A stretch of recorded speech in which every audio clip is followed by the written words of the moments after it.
Hello, it's Monday night. It's Codenames Live, the new class. How's everybody doing? Everybody say hi in the chat. If you, you know what? Throw my dumb cartoon face in there. I haven't seen that in a while. There's really no reason to use that ever. So if you're in the chat, say hello by spamming my dumb face. Thank you, Andrew D41, for joining the Codenames Army. So, what's up, y'all? It's Monday night. You guys know Monday night's my favorite night. Monday is when I invite people that I love and adore, or that I would have met on the road, on tour, at conventions, all over the place. But because of the world shutting down, I don't get to meet the cool people that I would be backstage in green rooms with as much. And so Monday nights is when I invite them onto this show, so I can hang out with them and meet the people that I really, really love. Tonight, over in the red captain corner is none other than Craig Fay. What's up, Craig? Hey, how's everybody doing? Thanks for having me. One of the top 5 guests that are for people asking for a return. Who are the other 4? I'll kill them. But yeah, a lot of people asking for Craig Fay to come back. And then when we posted you were coming on tonight, a lot of people very happy that you were coming. Sweet. It's good to be wanted. Thanks for having me back. This is great. I miss you, bud. Craig, I miss you, except I did get to see you very recently. We did. I was in Ottawa back in August, and you were dropping a set at the club, which was nice. To see everybody getting back at it. It was nice to be in the green room again. Back out on the road and stuff. Yeah. I can't remember. I did 2 sets that week. One was Jason there when I did a set with you. Okay, I hated club owner. Jason. Club owner, he was there. I think he was there. It didn't go great. It didn't go great. I didn't like that set at all. And then I came back, I think the next week, and then just fucking crushed it. And I'm like, oh, good. Do it when the club owner's not here. That's the best time to do it. Craig, I invited you back on here because you're one of my favorite human beings, and I want to spend more time with you. And I asked you the same thing. Who do you love? Who do you adore? Who would you like to spend a little bit more time with? But more importantly, who's going to help you win this game? Craig, who's that person for you? That's Andrew Ivimey for me tonight. That's it? That's the whole intro? Hello, everybody. I'm a good producer of a podcast. I just thought I had to say the name. No, I like it. To the point. Get me out there. Get me out to the people. Andrew. Unleash the change. Send me out into the wild. I love it. Telling me that there are 2 mics on? Of course there are 2 mics on. Why wouldn't there be 2 mics on? Okay, that's good. The echo's gone. Yeah, I see it. We're good. I'll switch. It's fine. Craig. Okay, so it wasn't me. No. Yeah, it wasn't me. That's all I'm worried. All right. Yeah. I think some people in the chat might know my relationship with technology, so I'm just glad I didn't. But thanks for. Well, I also immediately panicked and switched to headphones because I'm like, it should be. I'm like, the speakers aren't too voluminous. I've got the noise cancellation on. I'm like, we should be fine. And then as soon as echo came up, I'm like. It's my fault. It's my fault. I'm sorry. It's a really weird technical setup thing because we use Skype, which is a dinosaur thing, and nobody uses Skype, but I use it because it has this feature called NDI that pulls each feed and separates it out and makes it its own source, so I don't have to chop anything up. I have floating cameras, but it doesn't do that for the audio. And so every camera feed has the full Skype audio. So if I accidentally leave 2 of your mics on, all 4 of you speak through both of those feeds. And that's where the crazy echo comes from. Gotcha. I usually catch it early on, and I didn't this time. So all of Craig's talking was all in crazy echoes. Luckily, it wasn't muted, so people heard what you were saying. So it's at least there's that. But Andrew Ivimey, for those who don't know, Andrew Ivimey, amazing, incredible touring comedian, a friend of mine, somebody that I absolutely love and adore. But most importantly, the creator of Text from Superheroes, co-creator or creator? Where are we going with this? You can go either. The co-creator is also my fiance, so we've got a pretty chill working relationship where at some point, if you call me the creator, at no point is Diana going to explode into the room behind me like the Kool-Aid Man, be like, "You the fuck!" Like it's not gonna. It's gonna be all pretty chill about it. But yeah, co-creator, creator. It's all good with me, baby. It all started from a little webcomic text from superheroes, and then the podcast and talk from superheroes, and then you were just like, you know what? I got a lot of talented friends and a lot of good ideas. Let's start a whole goddamn network, and you produce 3 of my favorite podcasts. Excellent. One of them is Craig. One of them is Craig and Rebecca, who were on the show before. And while I was checking, because I like saying award-winning when it's appropriate, and then I didn't see that for Craig's podcast. But your other podcast does. Yes. We have won so many awards.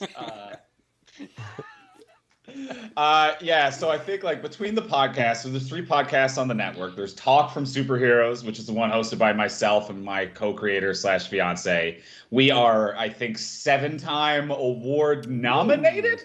So, which hurts more? Just give us a fucking award or don't. Just stop nominating us for shit at a certain point. Like at a certain point, just be like, you're good enough, but not great. Like, whatever you're gonna do. But yeah, 7-time award nominated for Talk from Superheroes. The Villain Was Right is how many nominations we got now, Craig? Well, we won Outstanding Comedy at the Canadian Podcasting Awards, and also Outstanding Debut the first year we were there. We got Outstanding Debut. Well, for I don't know who runs the website, pretty sweet. But it is very clearly indicated that the 3rd podcast has won an award from that very, very same place. But no indication that your podcast has won any awards, Craig. All right, well, I guess we can update the website, Tim. Jesus. All right, let me just connect a 3rd monitor so that I can have another one going with my to-do list and I'll just type update website. Fuck. Speaking of which, what is that 3rd podcast, Mr. Ivimey? The 3rd one is I Hate It But I Love It. Which is the 3rd one on the network, award-winning podcast as well, much like Craig. And I'm the only one who can't get it.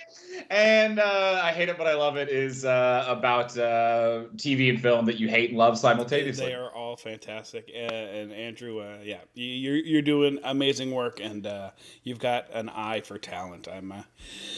I'm so happy to be friends with you guys, because it's cool to be able to be like, oh, that podcast you like? Yeah, I know them. They're friends of mine. If you want, I could message them and say hi, and they'll say hi back. If we saw each other on the street, they'd feel obligated to talk to me for at least 30 seconds. But yeah, over on the other side, a staple in my phone. Because they are right smack in the middle of my favorite nerddom. Blue Captain tonight from Roll for Crit, the podcast. They got a YouTube. They're all over the goddamn place. But that's Jonathan Estis. What's up, John? Hey, I can tell you right now how much you're going to regret inviting us on, because while you were talking, I tried for a second to rummage through my drawer to find a stapler, because I thought it'd be funny because he said staple. I was trying to do some prop comedy. Anyway, no, you were saying Craig was on the top 5 requested to come back. I believe we're on the top 5. Never. We were requested that you didn't bring us on to the show, but we are here. No, you were one of my cold calls because as our viewers know, because I'm a comedian / actor / host person. All of my connections are in the entertainment world, but on the other side of it. But I have been a board game junkie and a board game media junkie for 15 years now. And so it was weird to me that I was doing a board game show sponsored by CGE, and we weren't getting any board game guests on because I just don't know anybody. So it was like I knew Paula and Grant Lyons started doing board gaming stuff. So then I'm like, oh, well, you want to be on the show and talk about board games instead of just comedy? But we were having trouble trying to get any connections. And so Tony, thankfully, who's probably lurking in the chat right now. But Tony sent out a wide press release saying, "Hey, we've got some new stuff that we'd like you guys to check out. We got some board games if you'd like to review them." And then at the bottom, as an addendum, said, "Also, if you want to do this stupid Twitch show that we sponsor, hit us up." And you guys reached out, and yeah. It was so cool to me to have Locked Roll onto for that. Crit in my inbox. It really did it for me, John. Well, that makes me feel good. I guess, do I tell people what we are if they don't know? Yeah, you can absolutely tell you, or I can let you introduce who you brought, good. and that'll probably sum it all up there. And between the two of you, you can get There you that go. done. There you go. Because, John, like Craig and every other Monday guest, I asked you who you'd like to spend more time with, who you'd like to invite, who's someone you love and appreciate, and who you think will help you win the game. Jonathan, who's that person for you? So my first choice could not make it. So they probably makes that joke every week, right? It's not every week, but it's a common one. Yeah, at least I'm self-aware. No, there was no other choice. The two of us, we have known each other since high school, and we have a board game. It's not an empire, but it's a board game community. Yeah, it's a board game kibbutz together. And we do videos on YouTube, podcasts, all kinds of things talking about tabletop games. And that's Will Keeler. Thank you so much for choosing me, Jonathan. In no way did I affect the first person's plans. And that's all I'll say on that. Will, subterfuge happened early. How you feeling about being on the show? Yeah. You worried? You excited? It would boggle my mind to hear that you haven't played a million games of this with Jonathan. We definitely played a lot much earlier, and then we played some just yesterday, in which we won one game. Oh yeah, we were playing the co-op mode. I think we played 5 or 6 games. We lost pretty much all of them. So there you go. We're warmed up. Duet's a tougher game though, so I get that.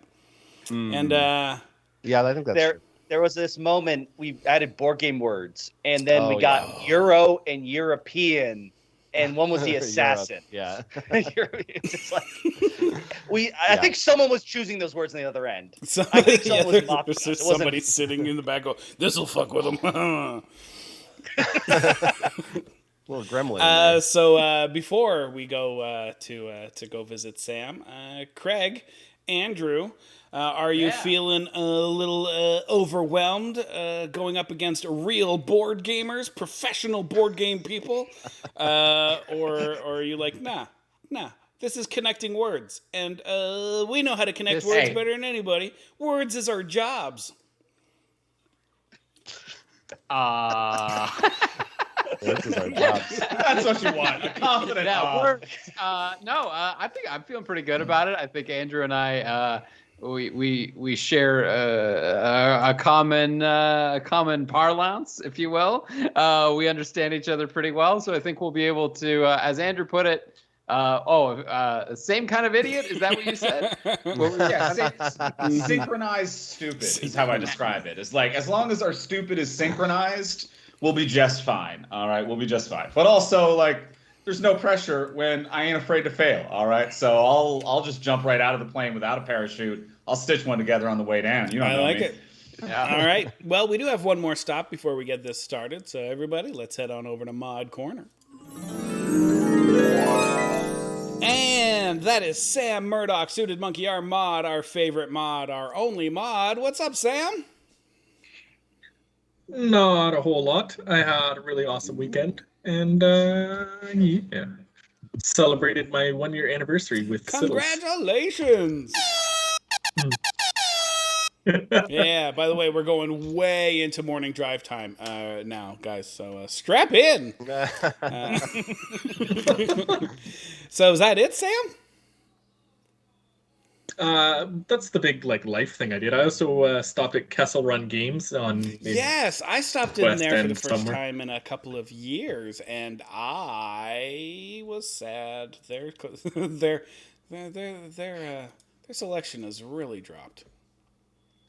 Yeah, we picked up a thing we saw on their website called a crate of games. It was the COVID crate or something like that. It's you pay $100, you get about 3 or 4 games that are $100 value total. We got one that looked really cool called Kill Shakespeare. Kill Shakespeare is a dope comic book and a slightly better than average board game. Yeah, and then we went to set it up and found out that there are like 6 different misprints in the instructions. Yeah, that happens. Like they say you're supposed to have 25 of this deck and 25 of this deck, but it's 12 of each. It's not even close to the right number that they labeled. They list a card that doesn't even exist. Whoa. Weird. Maybe you got the Kickstarter version of rules or something. Who knows? No idea. So I ended up looking it up online, and everyone's like, "Yeah, I backed it, but it's missing all this stuff." And somebody else says, "Oh," they replied saying, "No, it isn't. We just suck at editing our own manual." Yep. Oh God, Sam. I hope I don't pull you too far into this hobby because that's a tale as old as time over in board game world. No, join us. One of the most common things, if you go to the board game subreddit or any chat rooms or anything about board games, one of the common things you'll see are posts about how great a company is, and then you'll read that post, and the post will be, "It was missing a full punch board," or "I was missing a deck of cards," or "all of the wood pieces were broken and painted wrong," and they sent me a replacement for free in under 3 weeks. And that's the sign of a good company. Fuck, I love this hobby. Yeah. But yeah, Sam. Yeah, like I even sent them an email, and they're like, "Yeah, we'll get back in like 3 to 5 business days." 12 hours later, they're like, "We're so sorry, but the game's out of print. There's nothing we can do." IDW is like, "We don't have any of this left." This is from 7 years ago. But Sam, under your face is that Codenames card asking, "Are you getting paid this month?" And yes you are, because the Codenation, as always, has shown up. They made sure you're getting paid. They got their subscriptions in, which is good because it's September and there's only like 3 more days left for subscription September, where you get your subscriptions at 20% off. So, hey, if you're going to subscribe, now's the time to do it. But, yeah, everybody who's subscribed, obviously, you get access to our emotes and our badges. But most importantly, if you don't already get our newsletter, yes, there's a newsletter. If you don't already get our newsletter, send a message to Sam. Let's go to Suited Monkey, click on his name, and send him an email asking him, can I get that newsletter? Because, hey... this month, the prize, if you enter the contest for the newsletter, is one of those gift bags for my birthday party. And as Sam can attest, they're fucking dope. We went a little bit crazy. Yeah, pretty sick. A little bit crazy. And also, I added more to the gift bag here because I was at Chapters, and one of my favorite books from last year was only $8. So I'm like, that's going in the bag. So join us on Thursday when I show you all of the contents of the gift bag. So go back to the newsletter in your inbox. Go enter the contest because this is probably the best prize we've given out ever. But with that being said, Sam, we're going to leave. We will see you in between games. But for now, everybody say bye to Sam. Bye, Sam. Bye, Sam. All right, let's get down to it. This is Codenames Live, the best comedy game show on the internet, and it's based on the board game Codenames from the company CGE, our proud sponsors. Thank you, CGE, for sponsoring the show. And if you don't already own a copy of Codenames, go buy a copy. They're like $15 or $20. You can get them on Amazon. You can get them at Walmart. It's quintessential. You should just have this. This is the best party game you can play with people. And if you've had bad experiences because you're like, oh, Codenames is just staring at a board quietly for 3 hours, you're playing it wrong, and we're about to show you how to play it properly. So go pick up a copy of Codenames. But if you don't want to hang out with people, you could always go to codenames.game and play online the way we're doing it. So if you like what you see tonight, you can go to codenames.game and play the same way as us. Codenames is a spy game. It's about 2 spy teams, a red spy team and a blue spy team, and they're infiltrating a location, and they're trying to pull off some kind of a mission. And they're using assets, people who are already at that party, to pull off that mission. I like to imagine it's the scene in True Lies, where there's a big party at the big bad guy's house, and it's a big mansion because he's very rich. And you know he's rich because the party's in the lobby of his mansion, and there's 2 stairs that go to the same place. That's wealth. And so in the backyard, there's like a private lake, and out of the private lake, a scuba diver comes out of there, and then he takes his scuba suit off, and underneath he's got a tuxedo because that's a spy. And that guy, he breaks into the party, and he looks like he belongs there. He's grabbing champagne flutes off of trays, and he's dancing with pretty people. And he's there trying to find the people who are going to help him pull off this mission. But the only person who knows who the assets are is the spy master, and he's the dude back in the van. That's Tom Arnold, and he's looking at all of the screens because he's tapped into the cameras in the facility, and he's talking to him over the earpiece. But here's the thing: the other team, they're just as technologically advanced as they are, so they could probably intercept all of those communications, and that's why he has to speak in code names. That's what I want you to picture these people doing. I want you to see them in fancy suits, drinking champagne and pulling off James Bond type stuff. Not just 4 people in their hot apartments trying to play a game on the internet. So yeah, they're pretty people, and they got tuxedos on. This is obviously a word association game. These 25 cards in the middle of the board, those are the people at the party, and some of them are assets for the red team, some of them are assets for the blue team.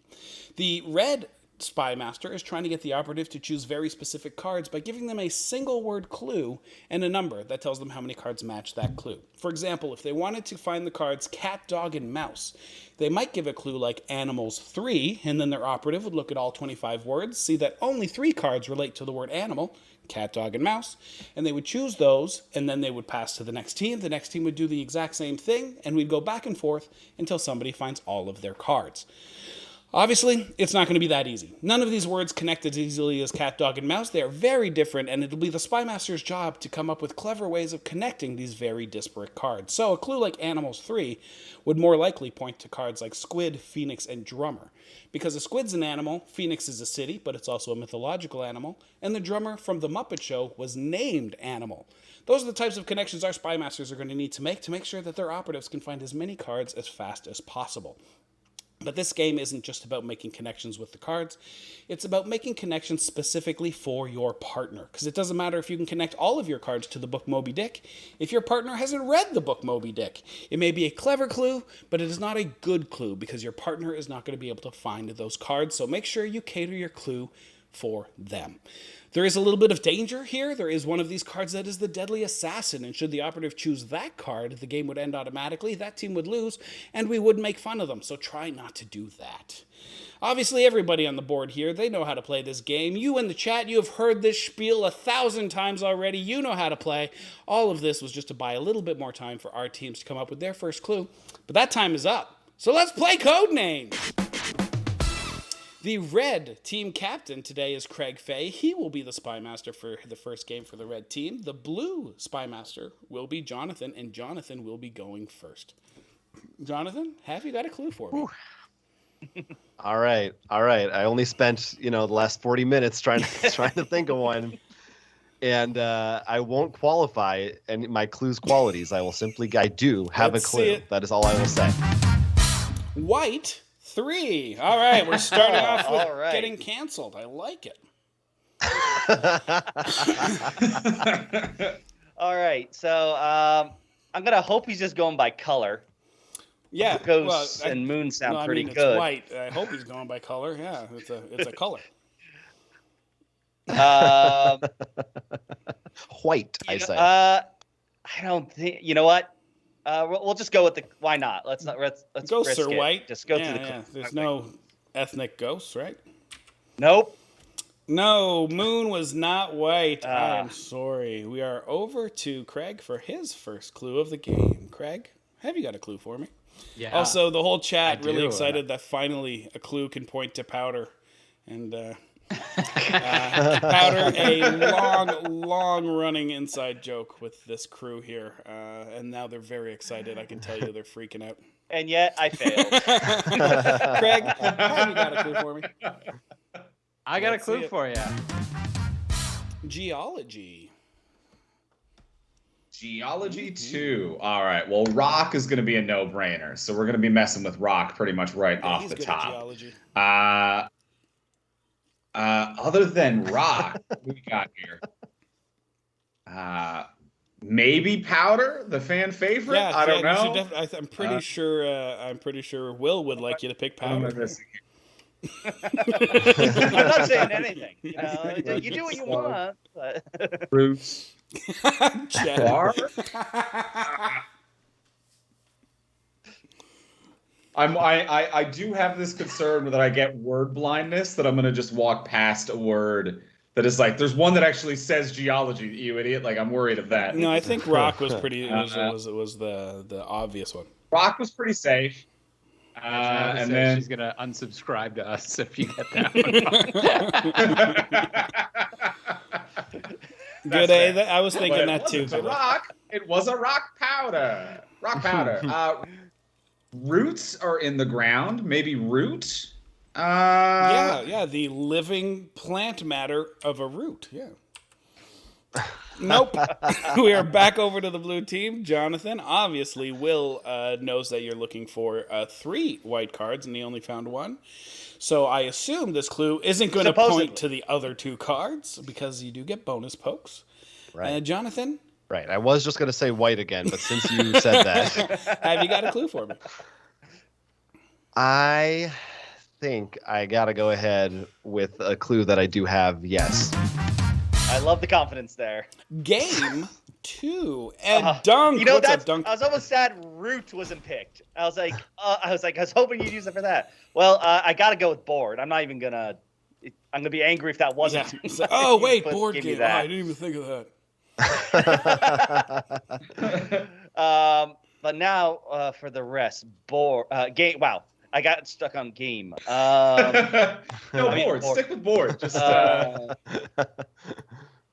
now, oh God, I want to go with this. I'm just gonna click it. I'm hoping you're going for Mother because of Metroid coming out soon. But before, I gotta know first. I'm gonna go use that on the powder. Powder is blue. Yeah. Confirm that. Given no Fox does not know why you're going with Mother.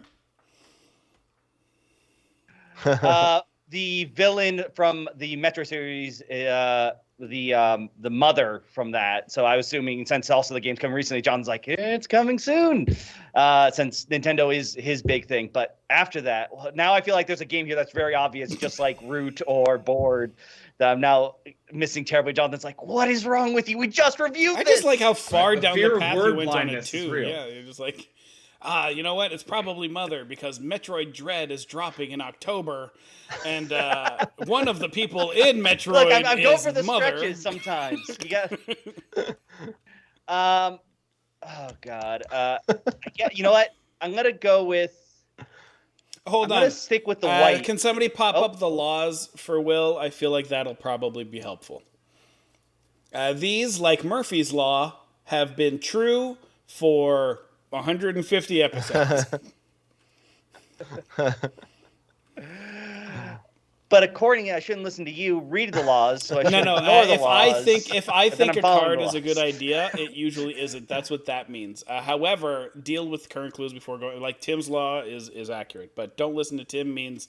All right, but yeah, we will go with the Mother, and no, Mother is red. I'm so sorry. I gotta say, I love the weird stretch, but it would have been much easier, and you could have kept the same wavelength if you were thinking of the Japanese name of the video game series Earthbound, which is Mother. Yes, but that's not coming out ever. Well, I just thought that was a more. Just thought I'd put that out there. This is what I'm talking about. See, that's how big Nintendo will be. He's like, there's a better Mother Nintendo reference you could have gotten for me. I'm just saying. I think Peter G. Evans would play well with Will, too. It's the upcoming video game adaptation of the Darren Aronofsky film Mother. Obviously. That is one of my all pre-ordered, and we're very excited for the release of Mother, because there's an exclamation point. You're speaking to my heart right Peter now. G. Evans is on Will's wavelength here, because he's like, it's probably Magician, for Trismegistus or Tricarian. And it's like, oh God, why are you guys taking such a far walk on this? We are back over to Craig. Have you got a clue for me? Yeah, I do. I will say it is harder to come up with these clues when you guys keep picking art. That's my plan. When I have something lined up and then you pick one of ours, I'm like, well, I got to throw that one out. But I'm going to go for a big 3 here. So here we go. Punch 3. Punch 3. Punch. Okay. Punch. So like maybe lemon if we're talking about like flavors in like a punch is in the drink. Like a fruit punch, you can throw some lemon or other, any of your citrus-based go-tos. It's always going to be a classic in there. So maybe punch. What do we got? Talking about sumos. It's more of a push, but they slap a lot. Street Fighter is it's a laying hand on body, which is very close to a punch. If we're going for the physical manifestation of a punch. Yeah, maybe Robin of Batman and Robin would throw a punch at someone. Yeah, he gets his own sound effect for it. It goes wham. And biff pow. Like there's gonna be punches happening there. Lab, you could punch someone in the chest. All right, I'm removing lemon because my initial wavelength of Flavor Town was not gonna be great. So I'm gonna go more for the physical manifestation of punches. Also, in retrospect, I realized what Craig wanted from me for geology as well. So, but right now, if I'm focusing on the physical manifestation of a punch, you can punch someone in the chest. All right, I'm going to go Sumo and Robin for I think are safer. Sumo punch is not one of the answers. We are back over to the blue team. It is still a tie game. Jonathan. Absolutely. Luckily, neither team doing particularly well. So. Very lucky. I'm doing a great job flipping over everyone's. Yeah. Will is finding red cards left and right. We'll win this by attrition. John, have you got a clue for me? I've got a clue for you. Candy 3. Oh, man. I mean, I feel like lemon's got to be one of them. Lemon candies. Peanut, I think that's also used in a lot of candy bars. I think that's pretty good. Now, the third one. Well, bugs are definitely put into a lot of chocolate bars accidentally. Chocolate-covered crickets. I don't think Jonathan would dare to do that. But I'm going to stick with these two now and just go with them and then feel bad if I'm Lemon wrong. is blue. Okay, we're good with lemon. All right, come on. Bad Halloween peanut candy. Peanut is blue. All right, now we need one more. Oh, God. Jonathan's humor is dark, so it may be Van. Oh, yes! So I'm going to give it a shot. Oh, Van is blue! Now, you do have a bonus poke. I do, and I'm still missing the white. I'm thinking I'm going to go with lab for lab coats are usually white. Lab coats are usually white. But... I need a red each turn. If I don't get a red each turn, am I really playing the game? By the way, lab was the fan favorite for Geology's second card. Craig, you are behind a little bit here. They only have 2 more to go. You still have 4 to go. You may be able to come up with a 3 clue for this. That'll be helpful. But if you cannot, I can always explain the infinity clue to the chat. Yeah, let's explain that. All to right, the chat. so the infinity clue sure. is Sam. If you can throw that up for me, the infinity clue means that what Craig could do is give a single word clue as per usual, but instead of putting a number, he would put the infinity clue, which would allow Andrew to keep choosing so long as he keeps finding his card, so he can use that clue and previous clues to hunt down the other red cards. The problem with an infinity clue is it doesn't allow Andrew to know how many cards match the clue that Craig will give. It could be for 1 card, it could be for 2 cards. It won't be for 3 unless Craig is bad at math. But Andrew won't know if he has found the relevant clues because he doesn't know how many there are. However, this is the Hail Mary play that could win the game. Craig, have you got a clue for me? I'm banking on them picking some of ours here. So. I think that's a safe bet. All right. You're what is it? 3 for 3? Unfortunately, I can. This is the only thing I can come Insect up with. 2. Of course, infinity Okay. would have been great, but 2 works. Well, that makes me feel a little bit better about not going for chocolate-covered crickets. Yeah, I thought you might have gone for the infinity there, Craig, because I feel like so. But it is what it is. Definitely bug. It is an insect. It's what should have come up under geology. It's definitely bug is going to be safe. For a second insect, slug was probably also the punch one. So we got bug. We've got slug. And you have a bonus poke that will bring you within 1, but unfortunately, it will be the end of your turn.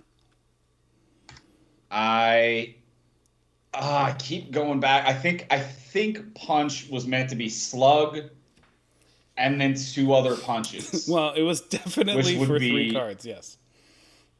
Yeah. Well, yeah. But I've already got slug out of the way just to talk it out.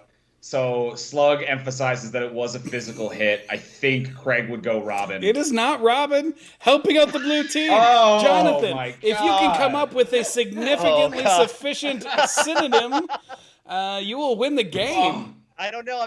I'm still pretty good at picking red. All right. All right. I have a clue. Pick the red. Money 1. I think it's check, because that's the only thing I can think of that's like money. You're writing a check, and now I'm terrified because it's going to be wrong, but let's go with Blue it. team wins! Oh, thank God. You saved me because I could not connect Robin and check for the life of me. Well, let's talk about that over in Mod Corner. Sam, take it away, and I hope in one of your questions, I think I heard Andrew saying bug, clearly for the one I missed for geology, and that needs some unpacking. Yeah, that's pretty much exactly where I was going to start. Craig, what were you aiming for with geology? I can tell you right now. I can tell you right now what Craig was aiming for. Please do. And it was Jurassic Park. It was finding a bug in the earth and then making dinosaurs out of it. Yeah, neither of. By the way, you're overthinking it a little bit. Neither Here, of those Andrew. things, the dinosaur making and the bug, neither of which geology. It was in the earth, though. No, it was in a piece of amber. If it's in the earth, it's geology. It's geology now. Geology. Here's my thinking of it. Geology is a science, so you do it in a lab. Rocks and lab. Okay. All right. Chat was with you on that one. I'm a big fan of Jurassic Park. I'm not gonna lie, but Because that's why I'm like, Craig loves Jurassic Park. It was All like, right. yeah. I assumed it was like a geological dig where they found the mosquito in amber, and they're like, now we make dinosaurs. And I'm like, Craig loves dinosaurs. He loves Jurassic Park. They found the mosquito in amber that had the dinosaur blood on a geological dig. Geology, obviously bugs. This is good. This is a learning exercise. We now know to go the long way around next time. Sam? Jonathan, what was the second game, Jonathan? He picked board, and then I'm looking at the results, and I have no idea what the second one would have been. All right, it was definitely a bit of a stretch, and I wish Root had still been there because that's a pretty popular board game. But a very popular board game is Wingspan, and I thought a robin, which is a bird, Lord, maybe. That Will. Not only that, the other one I was thinking was magician, because I'm like, he said right before game Final Fantasy, you had your different magicians. So I would have still. This is why the Metroid thing wasn't that. Well, that's just it. I was far-fetched. going to apologize to Will because Will's all like, yeah, it's this, and this, and you're all like, a game would be Wingspan. It's about birds. Robin's a type of bird. Clearly. But white, you had white for 3, and now that magician is there, I'm like, fuck. Did he take a little stroll to Gandalf the White here? Yeah, white was powder, ghost, and van. I was thinking like a white white that van. you would use candy to lure children. That you'd bring kids in with candy. Yeah, that's what I was thinking. Would you like some candy? Come, it's in my van full of bikes. Thank you to Peter in the chat for backing me up that the amber was geology. Thank you, Peter. I appreciate you. I mean, not geology, but like a lab is more. Jurassic Park, we all know when they got all the famous geologists to come to the park. No, here's my problem, because yes, the amber indeed was geology. None of the cards were amber. I'm going to reset the board. The operatives will become the spy masters. But Sam, tell me about the chat. Chat is full of regulars. Some of them are understanding the contestants. Most are not. We gave a warning in advance. Oh, no. Don't worry. They are very used to... I don't think we've ever had anybody play well before. So don't worry about it. Good. We don't want to ruin that streak. I also saw someone asking the chat what the punch was. And that was slug. Slug, because you slug someone, that's a punch. Mug, because if you mug somebody and steal their money. And the stretch on that one was bug, which is because you're sitting in the back seat of your car and you're punching your brother or your sister. Well, that's what I thought slug. That's what I thought slug was for. I thought it was slug bug. Okay. So that's what I'm like. Oh, that's why. Wait. So I thought the bug was the stretch, but apparently it was all of them. I do like punch bug though. I was waiting for you to look at chat because I think I typed slug 3 or 4 times. Peter G. Evans typed it 2 or 3. We were very on board with slug for punch. I like stupid monkey is just like there doesn't need to be a stretch every clue. Some of them could just be good clues, guys. Yeah, no, yeah. You tried. Did you see that board? Jesus. It was rough. Did I miss that? Given No Fox resubbing for his 6th month. Thank you, Given No Fox. That is mighty kind of you. Also, I think I saw Good A in here naked. I don't know why Good A. For sure. So somebody get on that. We don't want Good A to spend the day without emotes. Who knows? There might be a big one or an assassin next round. But for now, that's it. Usually we would find something to talk about a little bit more. But you know what, Sam? It's all regulars. Who's crushing it? Who's actually on the wavelength? Jen and Fox are following along somewhat closely. I would say nearing the thought pattern. Jen and Gideon. Yeah, a couple of people saying the same thing. I'd never heard a slug bug before, but we're punch buggies. Yeah, we play punch buggy. I've heard both. That's a regional thing for sure. Yeah. What about you, Andrew and Craig, being from Toronto? What do you guys play? I know Punch Buggy. I call it Punch Buggy, and there's also Beaver Wagon, which was when it was the wood paneled Kill Bill? The station wagons. Yeah, the station wagons. That's the word. I was like, what's the proto minivan?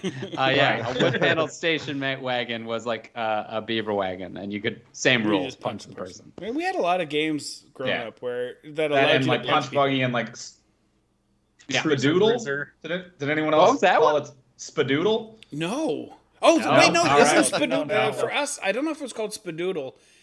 We had a game called Padiddle, and it was if you saw a car with only one headlight.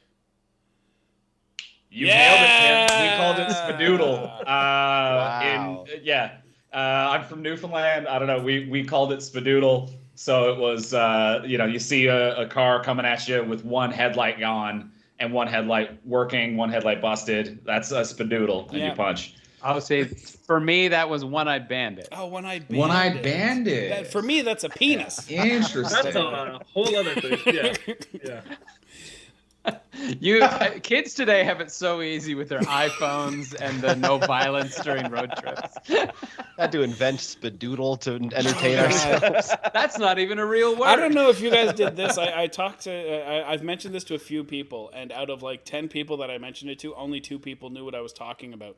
But did you ever, like, on long car rides where you had nothing to do and nobody wanted to play any games with you? Did you imagine you had, like, a laser or a very sharp sword out of your toes, and you would try not to cut down the telephone poles that to the next of you?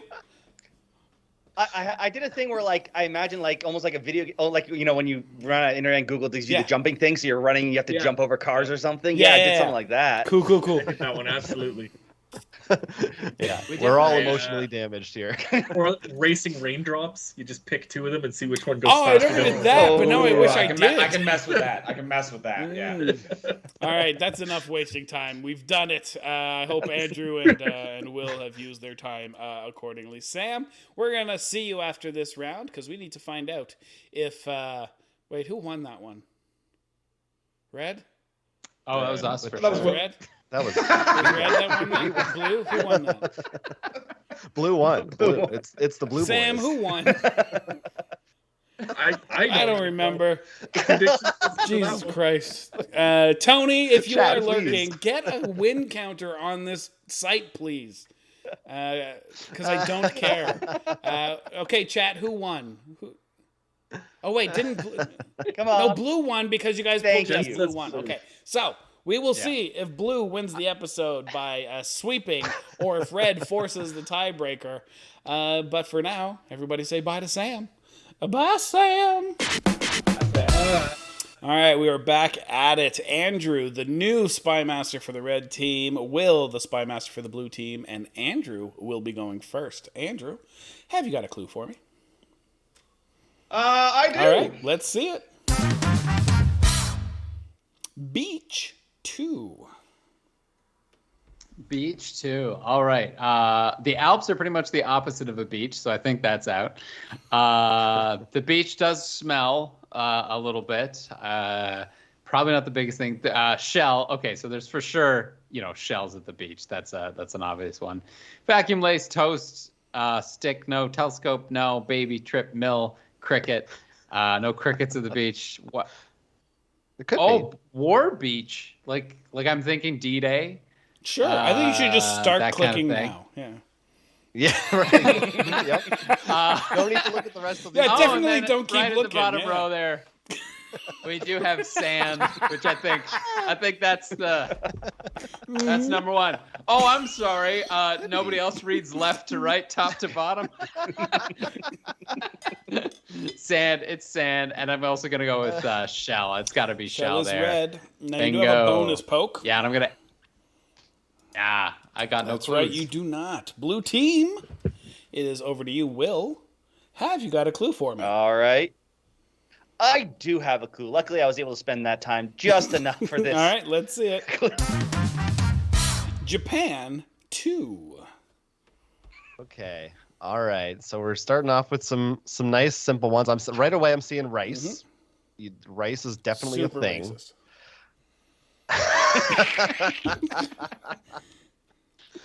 I'm gonna try to. Yeah, I mean there have been wars in Japan, but I don't think that's where we're going. Again, just like Craig, I could look around. Click now. Yeah, pennies. Like they probably have money in Japan, No, so that's a no, pretty that's- A to B connection. They're famous for it. In fact, there is.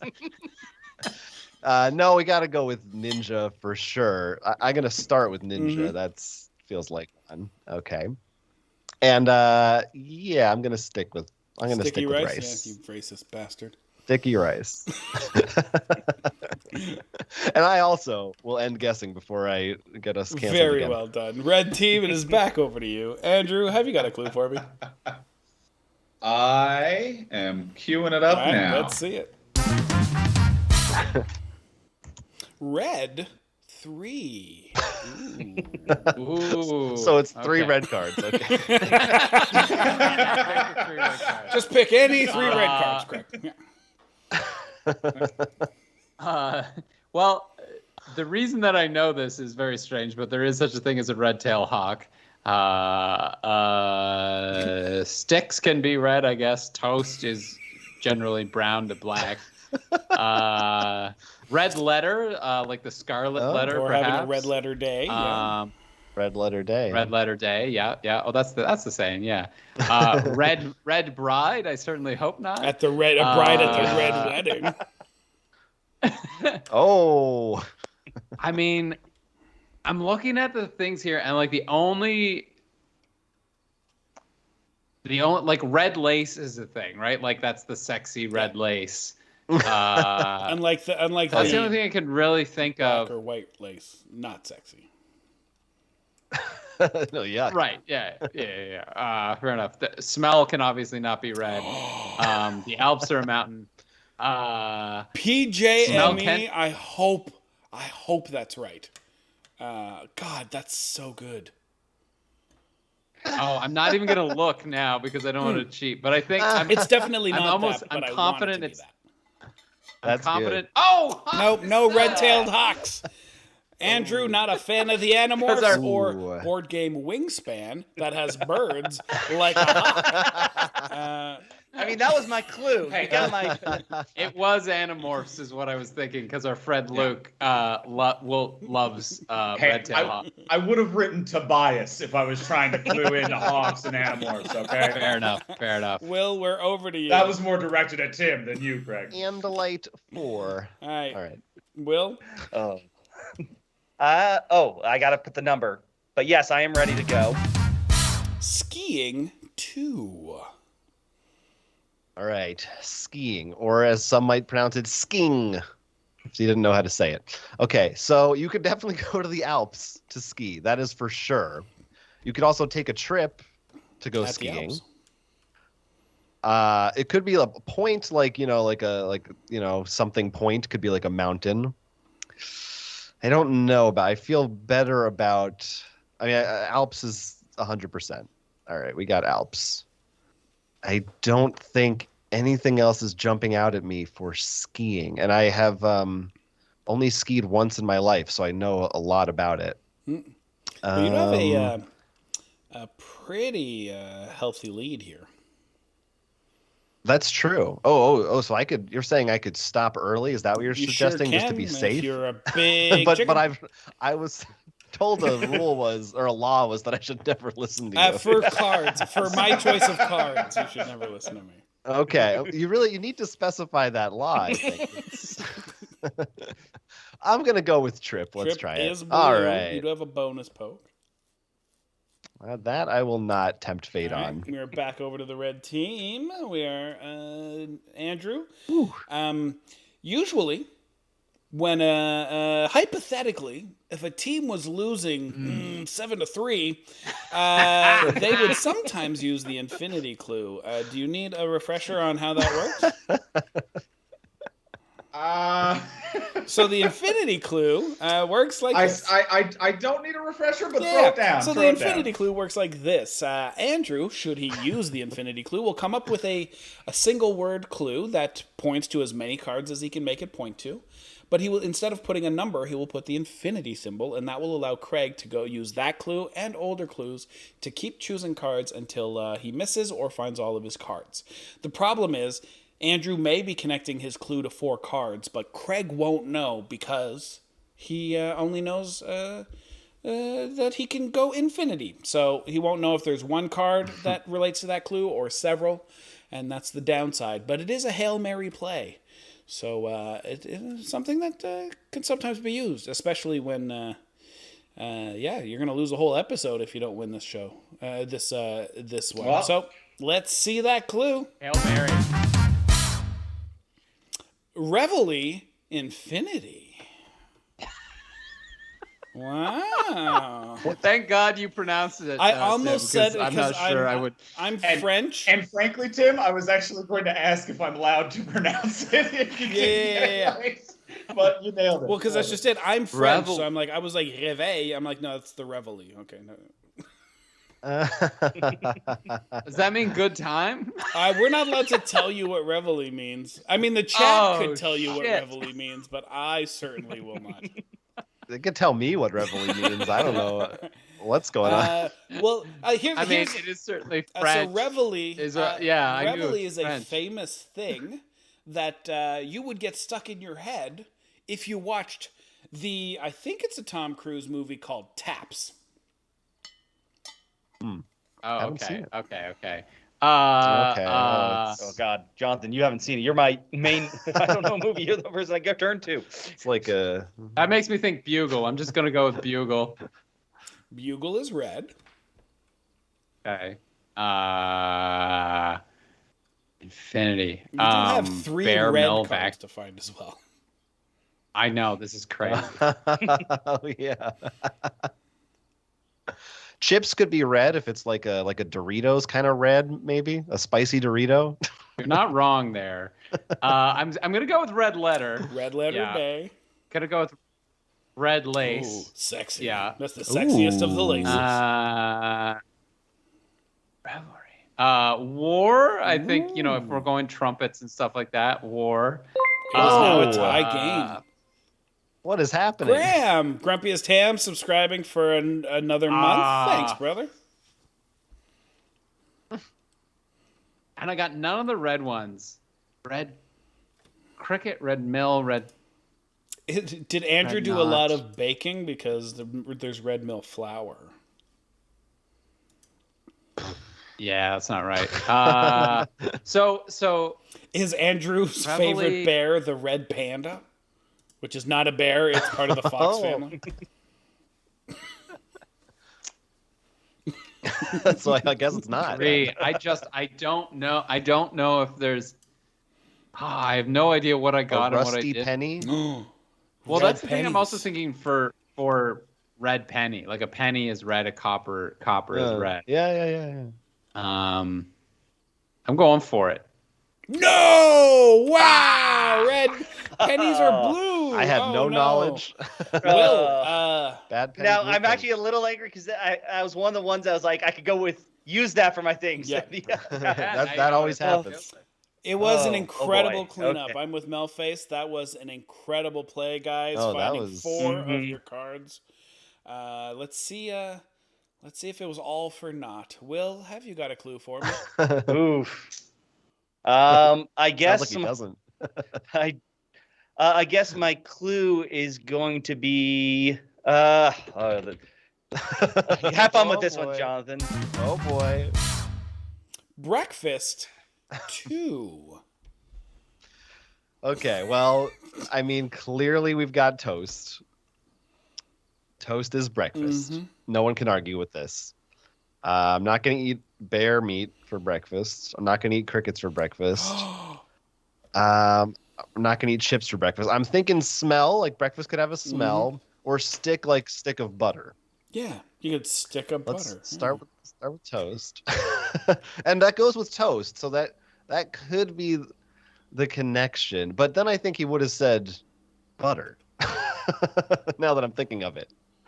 So I don't think that's it. So let's try for smell. Oh no! God damn it! Why don't the assassin go? There he is. Win, baby. There he is. Oh, I'm making it go again. I'm so mad that it didn't fucking trigger. God damn it. Default. You guys cleared the table and then just scratched on the 8 ball. Wow. Also, we're going to head over to Mod Corner, although now we do get a tiebreaker round, so that's fun. But we're going to head over to Mod Corner, where Will's first job will be to explain why he eats babies for breakfast. Sam, take it away. I don't know if I would have phrased it that way, but breakfast baby? All right, so penny was key. I could do penny and baby and penny and toast. I had things for.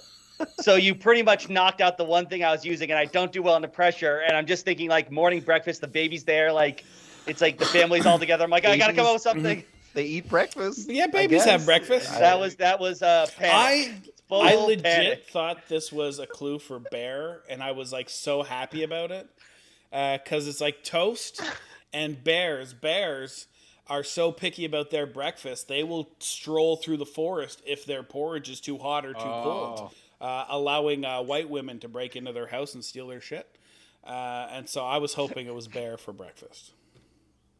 I also thought mill for breakfast because of like General Mills. True. Pepper Right? mill, perhaps. Yeah. Oh yeah. General Mills. That's good. Yeah. I was gonna be like, he'll get toast, and hopefully we're still ahead that I can do a good one for baby, and I don't just get it out. But that smell, yeah. Babies do smell. I don't know. Sam, you got any other questions?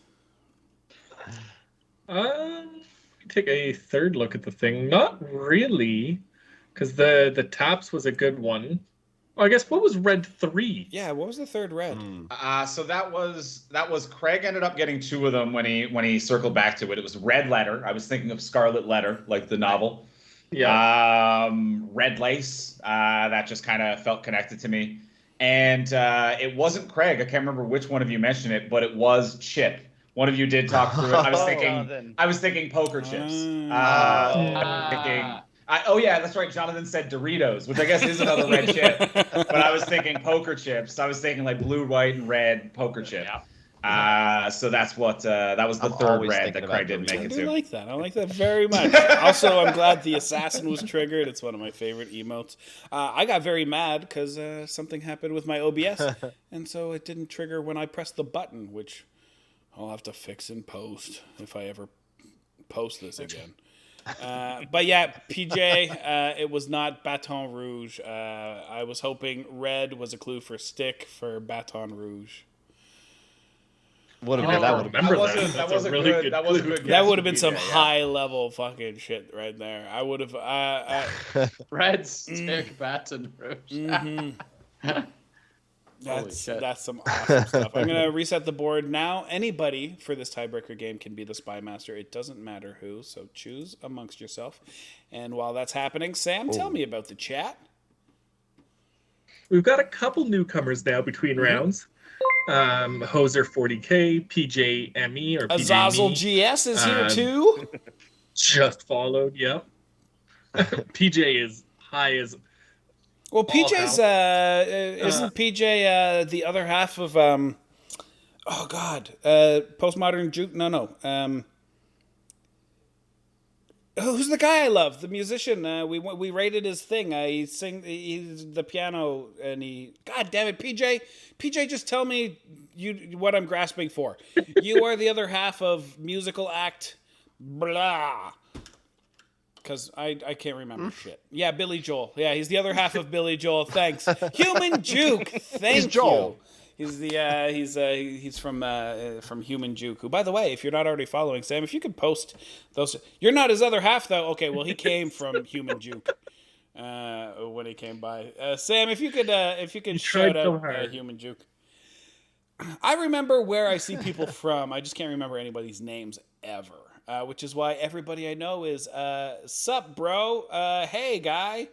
Oh, yeah. That's a good one. That's a go-to. That being said, what else is going on in the chat there, Sam?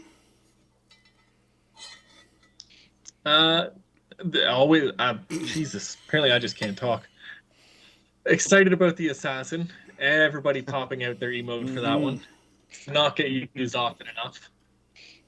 And then confusion over babies for breakfast was the. Now, where my brain went with babies for breakfast, and it's a very specific thing that maybe it only would have been maybe me, maybe Craig, maybe Tim, because it's a comedian's bit. There's a fantastic comedian by the name of Matt Bronger, who has this one bit about being so hungover, that feeling when you're really hungover and you go to a restaurant to order breakfast or brunch.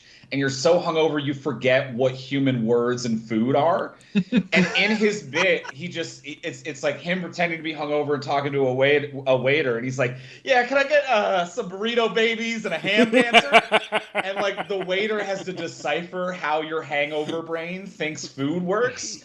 But him talking about burrito babies and ham dancers, that's the only connection that my mind immediately went to. But I'm like, that's way too niche of a fucking reference. But I do occasionally, if I'm hungover, think like, man, I do need some burrito babies and ham dancers right now. So fucking good. That's so funny. I did notice that Grumpiest Ham showed up. Bobby and him are trading nicknames now, and apparently OTG's new nickname is Bobbles. So I like it. Yep. That's a thing that happened. Yes, Melface. I know And you're. I've Mel is said your also name here. a few times now, Mel. Yogi Bear's not picky about food. Like I had high chair in my head and how messy kids are when they eat.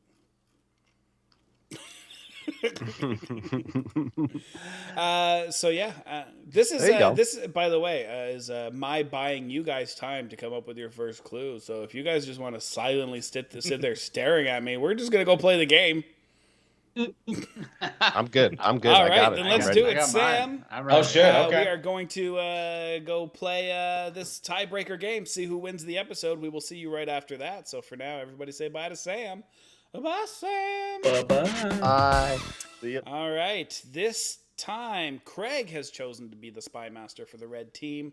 Jonathan has chosen to be the spy master for the blue team.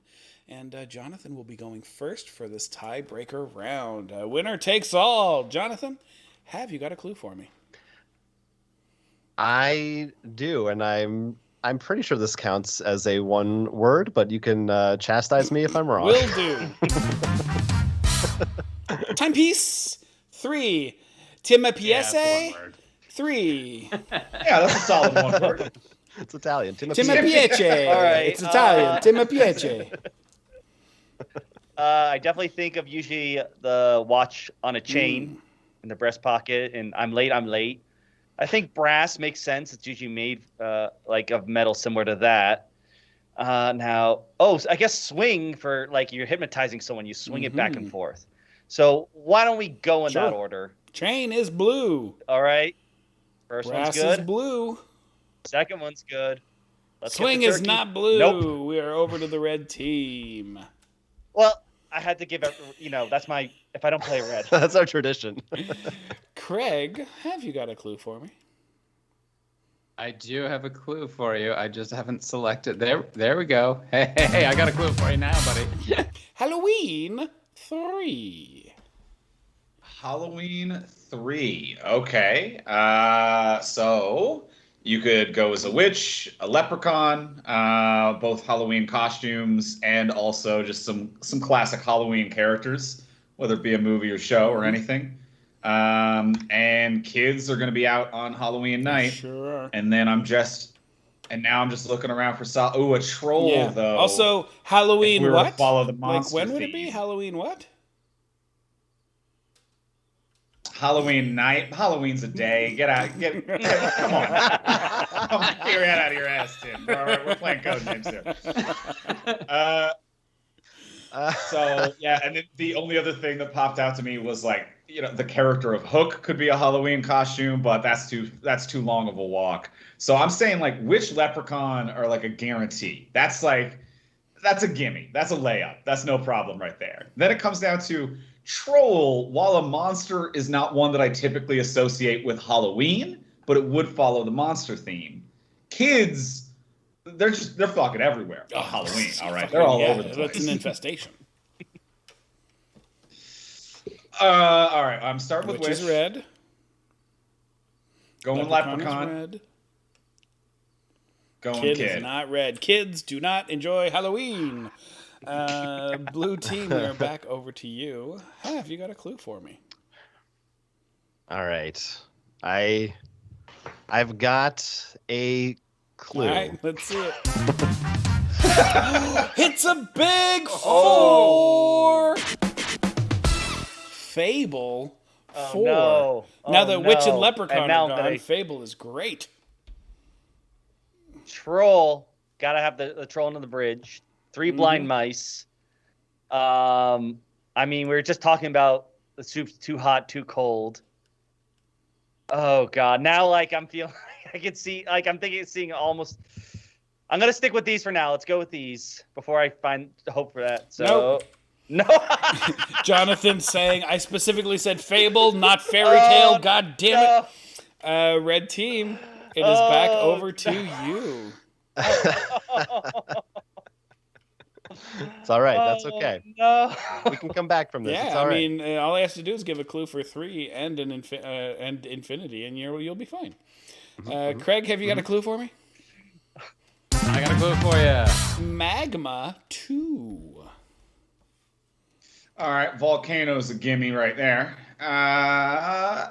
And then magma, night, bed, tea, silk. Soup can get pretty fucking hot. You don't want to slip in magma. Bulb of magma, straw, cover, frost. All right, racket. I can't think of anything to do with magma. Turtle. They don't want anything to do with magma. Wedding, keep that away from it. Nothing to do. Hook, maybe if something fell in the magma and you had a special, some kind of like magma repellent magma hook, hooks. the magma hook.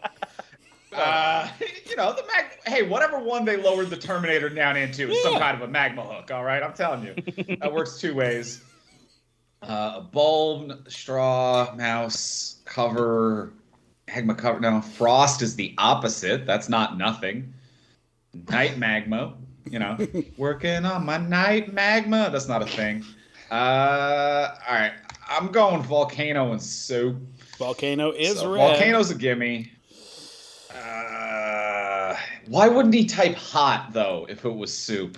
Because maybe he didn't think volcanoes were hot. Liquid magma. I can't think of a better option, though. You are in the lead. You could just end guessing like a baby. I'm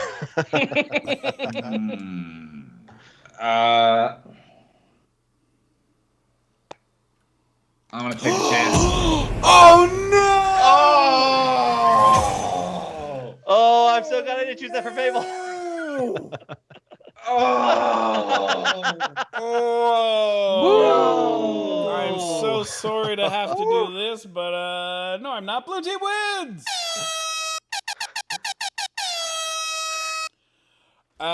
Okay, so Magma 2. It was totally Yellowstone, deserve that. the home of all of the active geysers and volcanoes. That's God. destroy the entire West Coast thing, right? Pretty much.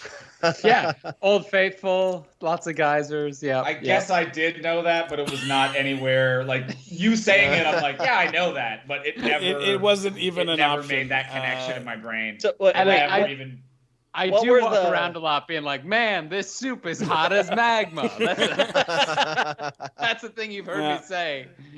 Probably 2 or 3 times a week. So let's break this down further over in Mod Corner. The fact that Will was also this close to soup as well, though, that makes it more tragic that I selected it. That I'm like, you were literally 1 click away from soup. Like oh my God. If Troll had been yours, you would have picked soup. God damn it. So speaking of which, Fable 4, we're looking at what? What are we looking at? Hold on. Sam, I got to go back to the board because there's too many cards for anybody to remember what we were looking at. I'm guessing mouse was one. I'm still thinking that. Was bed, hook, and wedding? All right, so I maybe should have said story, but again, because earlier there was so much the troll, witch, leprechaun, I tried to specify it. I was thinking bed and night, like you would read a kid a fable at night, like a bedtime story. And the other 2 were turtle and mouse. Turtle? Like the tortoise and the hare. It comes up a lot here, and it's one of the stories that drives me nuts the most. I hate the tortoise and the hare. Not the actual story of it. The story's fine, but at the end of it, it's like, and the moral of the story was slow and steady wins the race. It's like, no, the moral of the story is don't take a nap during a foot race, you fucking prick. Anyway, let's head on over to Mod Corner. So true. All right, Sam, take it away. Duncan, the actual assassin was soup. That was something I just saw you asking. Soup was the assassin. Common tool of assassins everywhere. Yeah. Did you give a clue for key and I don't silk? think he had time to give a clue for anything, Sam. No, I did not. No. Key and Silk got nothing. I was gonna hope some inspiration struck me when those came around, but I was like, Yellowstone and Volcano, they're so related. This is a slam dunk. I fucked you so hard, Craig. But I mean, Halloween. It's not like. God damn it! And I wasn't looking at chat in that moment. Usually I look at chat after I make the guesses because I'm like, I don't want to just steal chat's guesses. But everyone in chat was like, Yellowstone, you fucking goof. And I'm like, yeah, no, that's right. That's right. No one said that, but like you could tell it was implied in a lot of the tone, and rightfully so. So Halloween 3 was Troll the other Halloween? Troll was the other Halloween. Monsters probably would have been a little more. But I like that you said, I don't associate trolls with Halloween, but you do associate leprechauns with Halloween? Leprechaun was a weird one for me for Halloween because I'm like, I don't think I've ever seen a leprechaun costume for Halloween. I think I've seen like the Leprechaun movie. There's Leprechaun movies, which are horror movies you would play during Halloween. But like Trolls is not a Halloween movie. The kids franchise. Yeah. Well, I think maybe I was thinking like horror movies more so than. I think we were on the same wavelength there for that one. I was happy with how that one went. Yeah. You're right. Kids was the like. Oh yeah. No, I thought Kid at Night because Halloween, Andrew literally said kids go out on Halloween night, and then he didn't highlight night, and I'm like, how can you say the phrase "kids go out on Halloween night" and then ignore night? Because sentences have a lot of words. They have all of the words. Every word in a sentence is there. To be fair, Andrew, you're way more in sync with Craig because neither of those were for Halloween. So you were right and I was wrong. Sam, tell me about the chat. Because I have a picture thing to pull up. Jen is irate that she has lost just so many code bucks tonight. So for those for our players who aren't aware, I'm sorry, Jen. They bet on you and they use our code bucks to bet on you, and clearly Jen was putting way too much faith in the wrong team. I'm so sorry. It was a safe bet. I saw Jen in chat like before this game being like, I'm betting red, and I was like, thanks, Jen. I see you, I appreciate you, and I'm like, Jen gets it. And then own goal, I ruined it. We were doing good for a minute there though, Craig. I thought we were gonna pull this off. I thought this was gonna. I thought we were done. Yeah, I was getting cocky. Jen, I saw the middle finger emoji and just assumed that was directed at blue team. Well, Sam, like we said at the beginning, under your face is that Codenames card asking if you are getting paid this month, and yes, you are, because the Codenation always shows up and makes sure that you got that shit going on. Like I said, make sure if you don't already get the newsletter, yes, there's a newsletter. If you don't already get the newsletter, just hit up Suited Monkey anywhere on any of the social medias, and he will send you a link on how to sign up for that. And if you already get the newsletter, go do the little contest entry thing so you can be in the draw for that dope-ass gift bag. Other ways you can support the main cast and myself and Nerd Incorrect and the podcast, The Adventures We Have from Inside the House, and all the other cool stuff is by heading over to patreon.com/nerdincorrect. And there you'll be able to see a bunch of ways you can help us out in small ways, in big ways. And it's also where you'll get access to a lot of cool stuff like the private secret Patreon store, the secret Discord section of our Discord. Speaking of which, if you go to the Discord, some of our secret store merchandise was purchased by Lindsay recently, and she's showing that off in there. You get early access to the adventures we have from inside the house. You get exclusive access to the Nerd Incorrect podcast, which is the Patreon-only podcast.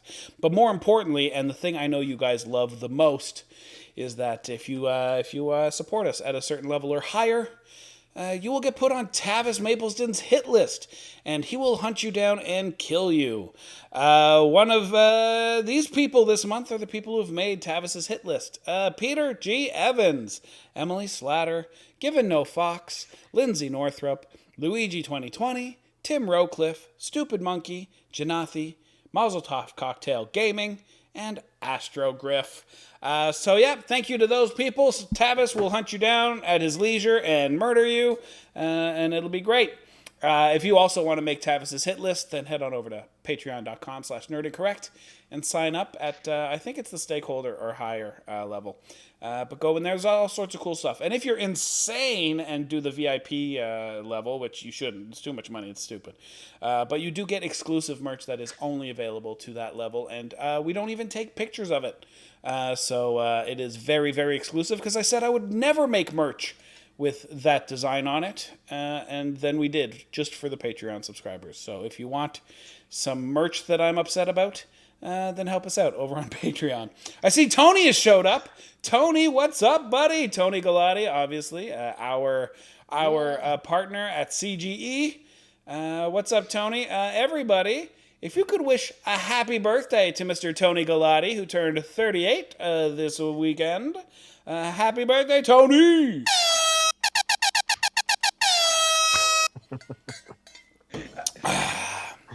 Happy birthday, Tony. Happy birthday, Tony! By the way, I assume Roll for Crit already has a relationship with Tony Galati at CGE Games. But if you don't, Tony, hit him up. But obviously they do, because you hit me up due to an email from Tony. So if you didn't know Tony, this would be really weird. Relationship is a strong word, so there might still be. There's room. I don't know if that was like There's actually a forged email. Was that we would like more of a relationship, or we're not really friends? We'll leave that ball in Tony's court. We'll let you decide. But Tony, obviously one of my favorite people, and he's the person who found us and said, "Hey, CGE would like to sponsor the show," and I said, "Yes, please," because I was just scared he hunted me down to deliver the cease and desist. That's what I thought was coming, but that is not what we got. Instead, we got the support of CGE. Thank you, family board game company CGE. Most importantly, for sticking with us, even though we cannot stop swearing and talking about dicks. But Tony, I'm glad you're here, because we are about to go to your favorite part of the show. Sam, we are going to leave you, and we will see you just before we end the show. I will reset the board. Anybody can be the Spy Master for this round. However, I do suggest you choose quickly. Everybody say bye to Sam. Bye, Sam. Bye. All right. These are the speed rounds. The speed rounds work exactly the same as the regular rounds. The Spy Masters are going to give a single word clue and a number to their partner that tell them how many cards match that clue. They will do that by looking at the 25 cards on the board. And, I did this all backwards. So this is exactly the same as any regular round. There are 25 cards on the board. The Spy Masters will come up with a single word clue and a number to tell their operatives how many cards match that clue. There's still a deadly assassin on the board, and should they pick that card, they will lose automatically. The only difference between this round and a regular round is the Spy Masters only have 7 seconds to look at the 25 cards, find their cards, come up with a clue for their cards, type that clue, type the number, and hit give a clue. The Spy Masters for this round are Andrew for the red team, Will for the blue team. Andrew will be going first. Andrew, I made a huge mistake. You have till the end of this song to come up with a clue.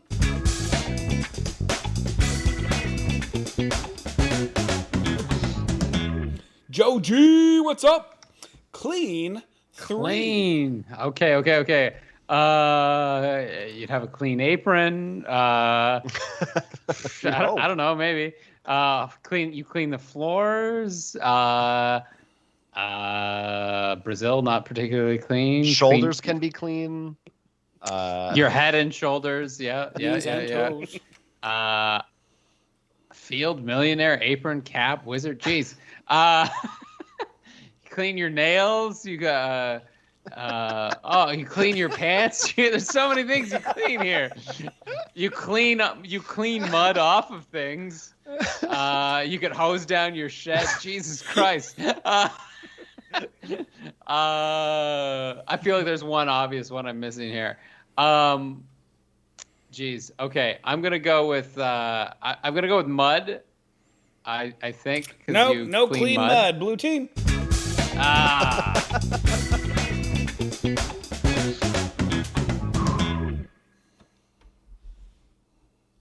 What do you mean, all right? It Here's needed to your clue, be Jonathan. there before the song ended. Soccer 3. I was like, typed it I'm in, like, I'm he done. looks I'm so just gonna wait for the whole confident, thing. but there's no word.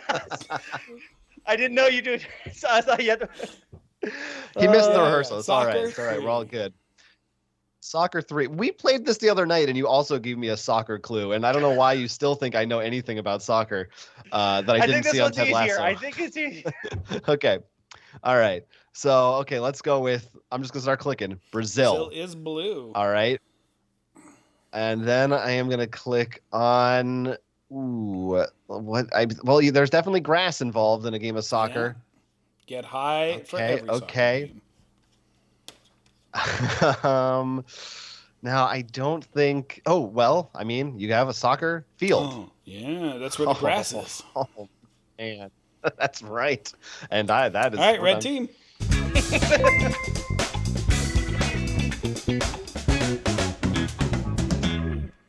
Are we supposed to block the hosses there, Sam? Kylo 3. Also, I see jeez. Good A I and love it. Joji are still naked if somebody wants to help them out and get some badges over in that area. Kylo 3. Kylo, so I assume that has something to do with Kylo Ren. So I'm going to go Rey right away. The other Kylo. Ray. There we go. Well, Kylo Ren and Rey was the... he has a space wizard, so I'm going to go with Sure that. is. And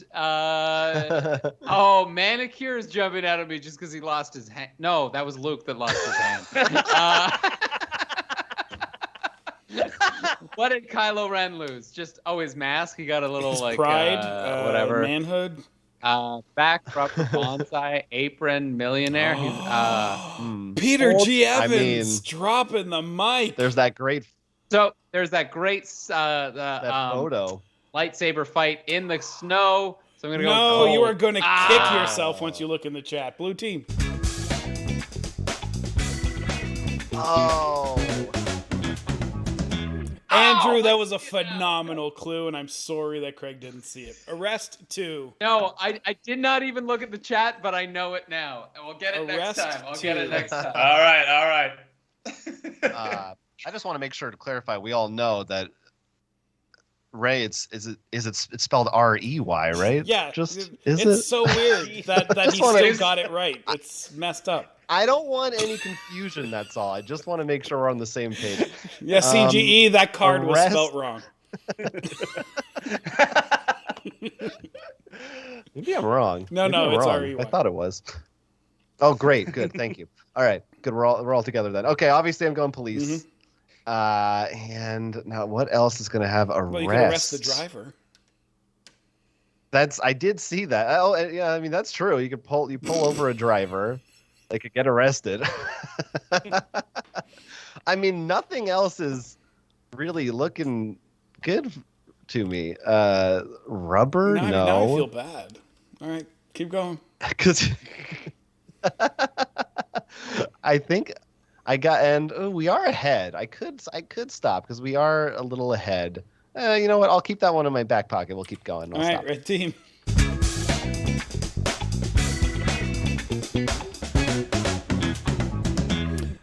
Ants 2. Ants. Ants in your pants. That's for sure. Yeah, ants in your pants. It's when you do the pee-pee dance. Dance. Head, egg. Well, ants have. Well, do ants have eggs? I'm not sure. Cat, floor, shoulder, back, rubber, bonsai, millionaire. I mean, there's millions of ants. It's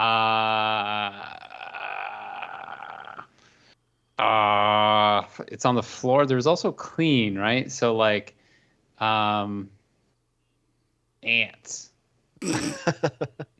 Well, ants in the Amazon. Well, I know drivers. Right? And you do have a bonus poke. So I'm gonna make sure I got that one before I go. I want to go with ants, nail ants, shed ants. I mean, ants could kind of be everywhere. So I'm gonna go with the Amazon. Amazon is red. Yeah! Good job, blue team.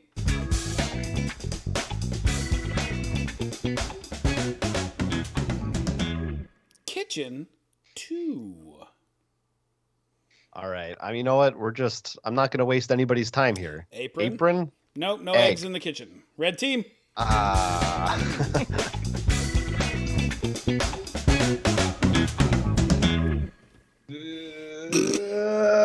It's a big one. Patty.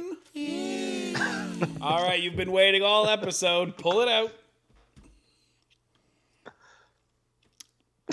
Mani Petty. I thought it was. Nope. I'm keeping that to Okay, I myself. had no idea what we You were do have a talking bonus about. poke. And that I think you also clean your floor. Floor is blue. Good job, blue team. I think that was the kitchen floor. Oh boy. Body 2 for the win. Okay. All right. Before you go through this, I want to point out how bad this clue is. Back, shoulder, nail, and head. Love it. Love it. 4 body parts. All right. Go ahead, Jonathan. You dance with your body too, by the way. I'm going to start with the head. Head is part of your body. Okay. Now, which other part of your body? I mean, you're right about all those things, but a nail could be like a hammer and nail. I think only shoulder is 100%. I mean, yeah, it's part of unless it's, I guess, if you're driving, the shoulder. No, shoulder is red. Red team. Oh, shit. I got no idea what's going on. Let's try and get a 2 here. Throw. Throw. This doesn't help either. Oh, shit. Okay. Well, you can throw your cap, like in a graduation, and you can throw a dance. You can throw out your back. You can also throw out your back, which I've done a lot of. And Andrew knows that. You cannot throw a shed. I suppose you could throw a nail, but like... So is it throwback, or is Andrew confident that you know back is for Blues team? Throw back, throw a dance, throw a cap. I'm gonna go with cap. Cap is red. All right. Cap. Good egg, Jesus Christ.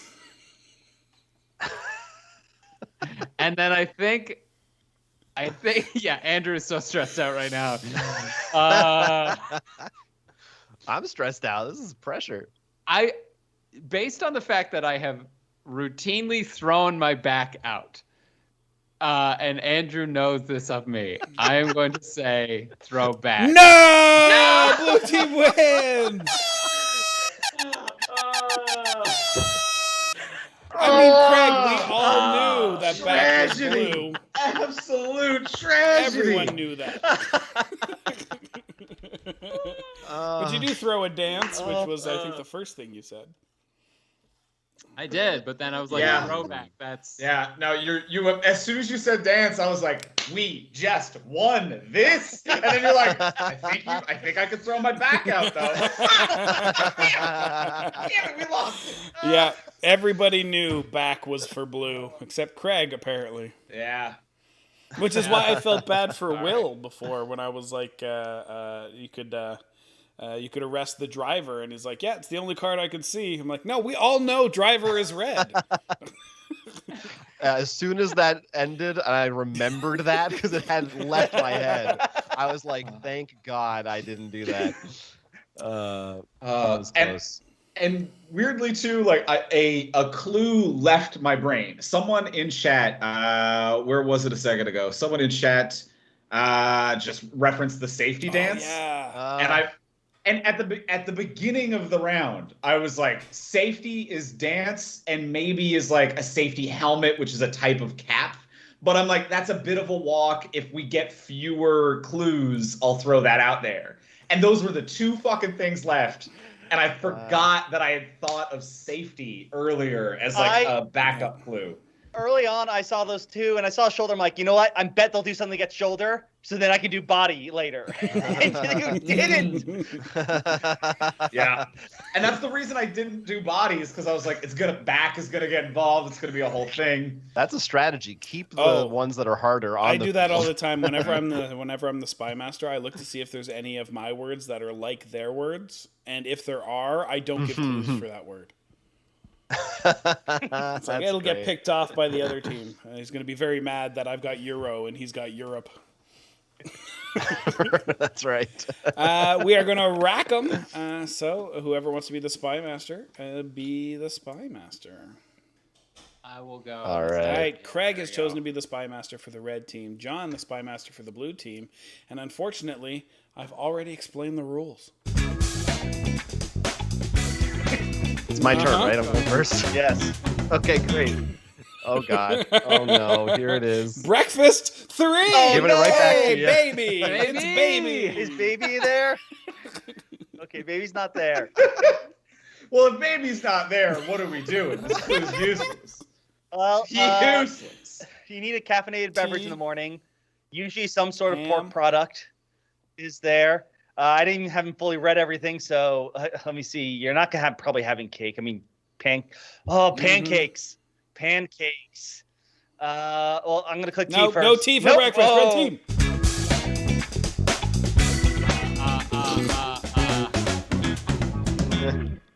Oh, it's not even. I didn't even select it right. Oh God. I think it's in my favor to guess wrong, just to be like, you have to have this is so bad. This is such a bad clue. All right. Cold 2. So there's the degree which something could be cold. It gets cold in an attic. Doll, a dragon. I mean, you could have like a frost dragon, maybe some Skyrim shit, but I don't think that's where Craig's head's at. A smoothie's cold. A glacier obviously is cold. All right, so I'm looking at a glacier for sure. It is red. And then it is a cold. Yeah. Eater, degree, attic, smoothie. Are smoothies cold or are smoothies for breakfast? Oh, no. It can't be both. I'm still going. No! Unbelievable! Unbelievable!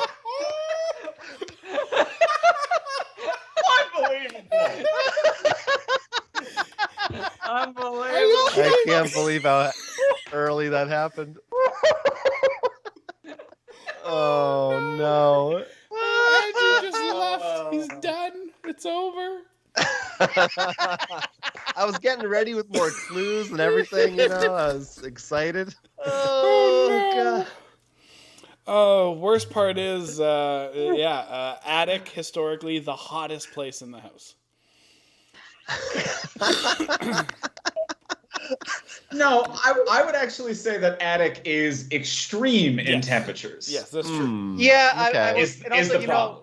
Your classic horror movie, you go in the attic and you see your breath. I don't think it was that far off of a guess. I think in a horror movie. Also, my brain immediately went to not horror movies, but to like Christmas Vacation. Chevy Chase in the attic, freezing his ass off, getting all the clothes out of the bin. And also just growing up in Newfoundland, it was like there was never a hot attic. I realized that attics are just extreme temperatures, but I don't think I'd ever been in a hot attic before moving out of away from Newfoundland.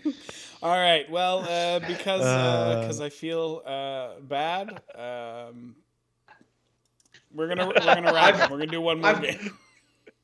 I've got to know, what was the other cold? Degree. It was degree. It was degree. I was trying to go with, like, degrees and yeah. I'm gonna join as the spy master again because I need a fucking redemption. Jonathan and Craig are the spy. Here, you know what? I'm gonna reset the game because I feel bad for Jonathan. Give me a second. I'm gonna go until we're red. There we go. All right. So go ahead and choose to be spy masters. Jonathan has chosen to be the blue spy master. Craig, the red spy master. And as was explained before, we've already explained the rules.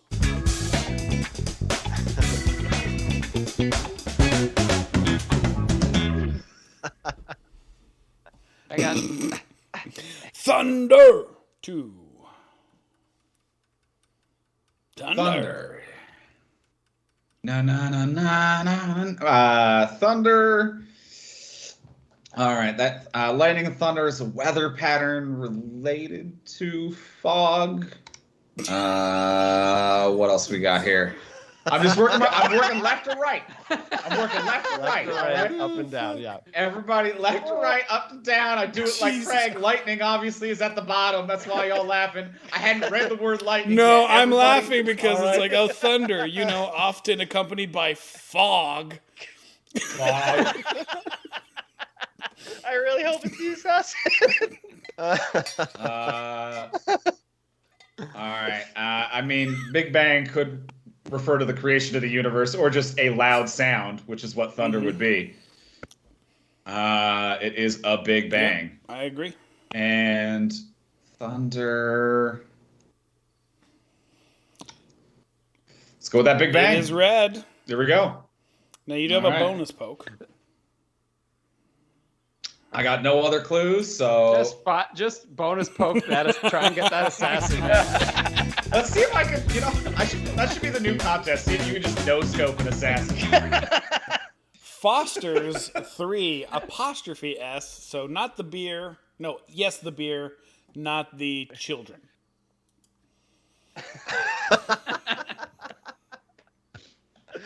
All right. Well, there's beer there, so we'll stick with that for now. Now, I think ice. You want a nice cold beer. And Australia. So Yeah. we're gonna go. Yeah. I really just want to just click something random right now and just go. Do it. It's speed rounds. I'd advise you not to. Do it. Do it. You've already won the show. There. Wow. Oh no! Oh no! Oh no!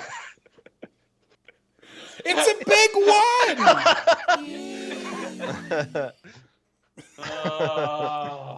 Okay, well, yeah, there we go. It's a shape. I'll take the one. It's fine. That's fine, Come on, Craig. go for the random. Come go on, for the random. Rando. You know what? Let's see if I can hit black. Let's see if I can. Oh wait, you know, hold on, let's wait, see wait, if I can wait, do wait, this. wait, stop. Wait. Something I didn't warn you guys about, but one of the things in the speed rounds that our chat can do is spend their money to force a choice. So Andrew, luckily for you, you don't have to make any decisions because Grumpiest Ham has decided what you will pick. Sam, what is Andrew going to pick? You're going to click on the word fog. All right. Yeah. I mean, yeah, Tony, Ham, everyone in chat, like, I don't even care that it was ironic or to mock me. I love everyone's excitement for fog. So fuck it. Let's see if I can do this. 360 no scope. Let's end everything Nope. right now. Suicide. No, Blue nothing. team. Okay. There we go. Sam, can you give Jen back her money, please? Water to... All right. I mean, you got water in a stream, and if water gets hot, it boils. And I think I've done my rant. Oh shit! Jen, due to the speed rounds, you have to wait for the clue to be given before you can force a choice. Dead 2. Okay. Dead 2. Dead. I mean, Cleopatra is dead. The mammoth, that's Super dead. So dead. Sticker, bunk, switch. You mean you can kill someone with a rope. Gas can kill you. But yeah, I'm going Cleopatra and mammoth. Mammoth is red. Boom. Cleopatra is red. Boom. And I'm done. All right, blue team.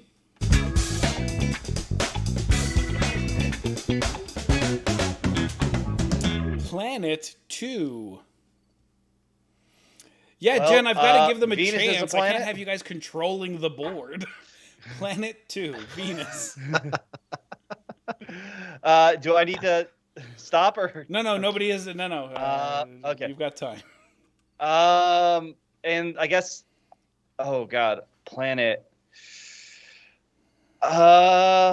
Wool, sticker, chalk, grace, roulette, revolution. I guess I will go with the cycles around the. No, it doesn't cycle around the Earth in a revolution. Or the sun. No, that's the wrong button.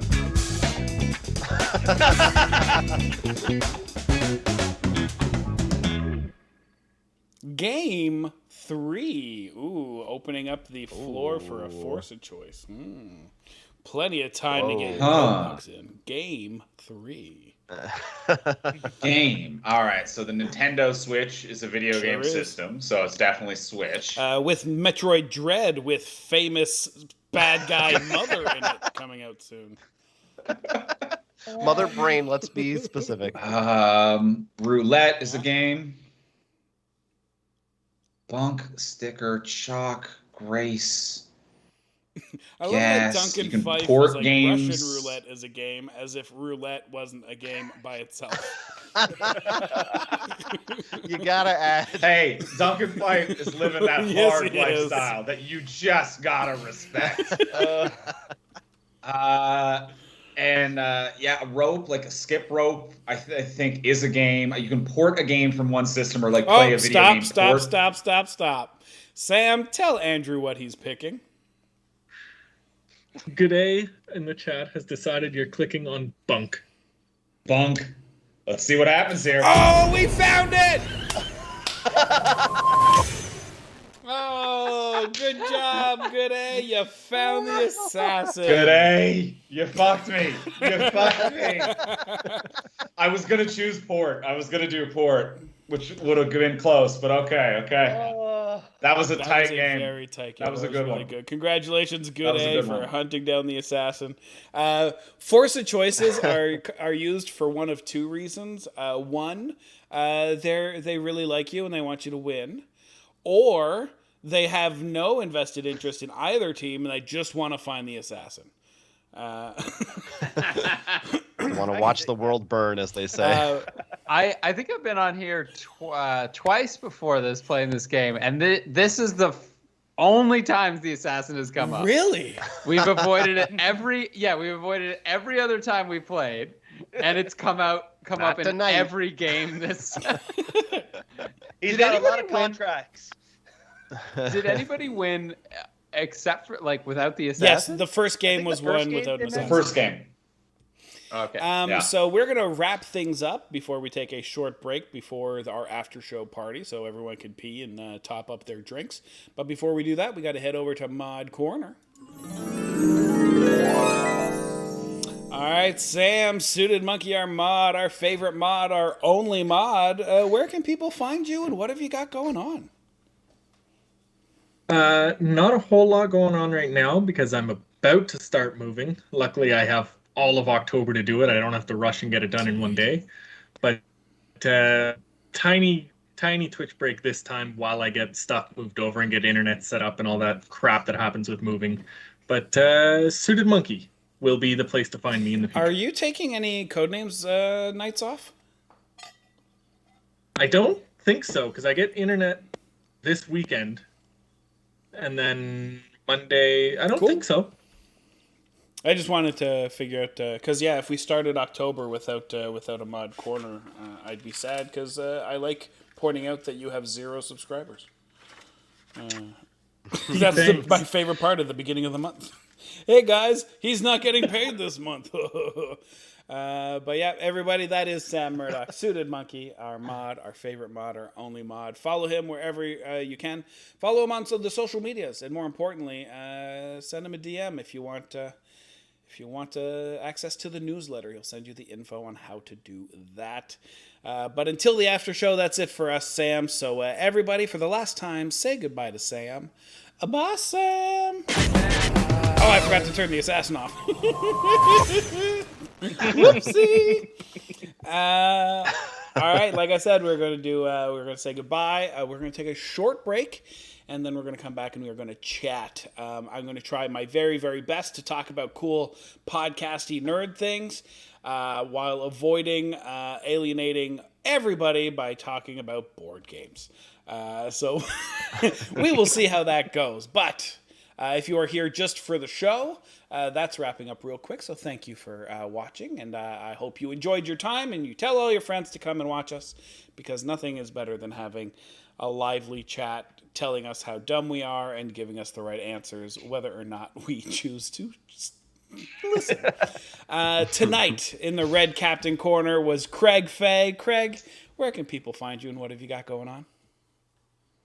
Yeah, you can follow me at Craig Fay Comedy on Twitter or Facebook as well. You can check out the podcast I've got on the From Superheroes Network called The Villain Was Right, which I host with another comedian, Rebecca Reeds, who has also been a guest on Codenames Live. And what we do on that podcast is we look at movies and TV shows from the villain's perspective and take the villain's point of view on it. So you can find that wherever you get your podcasts or at VWR Podcast on Twitter. It is, one of my favorites. If you are into pop culture podcasts whatsoever, you probably already listened to it. But if you don't, go check it out. Sam, if you can post up The Villain Was Right. So anybody who... And we also have Saved by the Bell coming up this week. That's our Zach is the villain on that for sure. Andrew Ivimey was the Mr. Red Knock captain tonight. Andrew, where can people find you, and what have you got going on? People can find me personally on Twitter and social media at Ivimey, Ivimey. I am the co-creator and run the From Superheroes Network, which Craig's podcast is on. So if you go to fromsuperheroes.com, you can find Craig's podcast. You can find our webcomic, Texts from Superheroes. And you can also find and subscribe to my podcast, which is called Talk from Superheroes, where every week myself and my co-host Diana, we discuss a piece of superhero television or film. This week on the podcast, we just released an episode about Marvel's What If on Disney+. Next week will be on Venom 2. And go check that out. Talk from Superheroes, wherever you get your podcasts. Or just go to fromsuperheroes.com and you can find all of it. And do that because, again, all three of the podcasts on that network are incredible. And if you know who we are, if you follow Codenames Live on Twitch, then you have definitely seen Andrew's work with Texts from Superheroes. So when you go over there and you see them, you'll go, "Oh, those guys! I love these!" And then you'll be sad that you didn't know about all of their other cool shit. So go check it out. Blue Captain tonight was Jonathan Estis from the Roll for Crit podcast. Jonathan, where can people find you? What have you got going on? Okay, well, Roll for Crit, of course, rollforcrit.com. You'll find links to all our stuff, the podcast that comes out weekly where we talk about news and board games we've been playing. If you like board games at all, there's a lot of board game discussion there. Gen Con was just a week or so ago, the biggest board game convention there is. So we have a lot of talk about that as well as videos on our YouTube channel. So lots more stuff, all that stuff at rollforcrit.com. Everything's there. So, excellent. Yeah. Twitter, Facebook. Blue Knot Captain, also from Roll for Crit, was Will Keeler. Will, where can people find you? What have you got going on? Well, it's going to be the same thing he said. We're everywhere, but like rollforcrit.com will point you whether it's for our Twitch streams, whether it's our other YouTube videos, our podcasts, or the stupid stuff we post on Instagram and Twitter. It's all there. You can plug your personal Twitter. That is one of the most boring places. I thought I'd suggest it. Paint are like, my God, he's boring.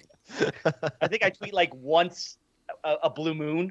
I tried to throw something out there for you. Yeah, my Twitter presence is shit. I'm all Instagram all the time, and I feel really bad that I neglect Twitter as badly as I do, but I get it. And I obviously am Tim Riel. I host this Codenames Live every Monday and Thursday at 8 o'clock. Also, I host the podcast, The Adventures We Have from Inside the House, which drops every other Monday, followed by a discussion episode discussing the previous Monday's episode. So you listen to one episode, and then you tell me I'm wrong, or you agree, or whatever your take on my opinion was, and we discuss it on the week after. The next episode will be dropping a week from today, and it's about podcasts. It's about podcasts and podcasting, and yeah, it should be fun. I'm anxious for that one. Patreon subscribers get that a week early, and right now they're asking how come we don't have that episode yet.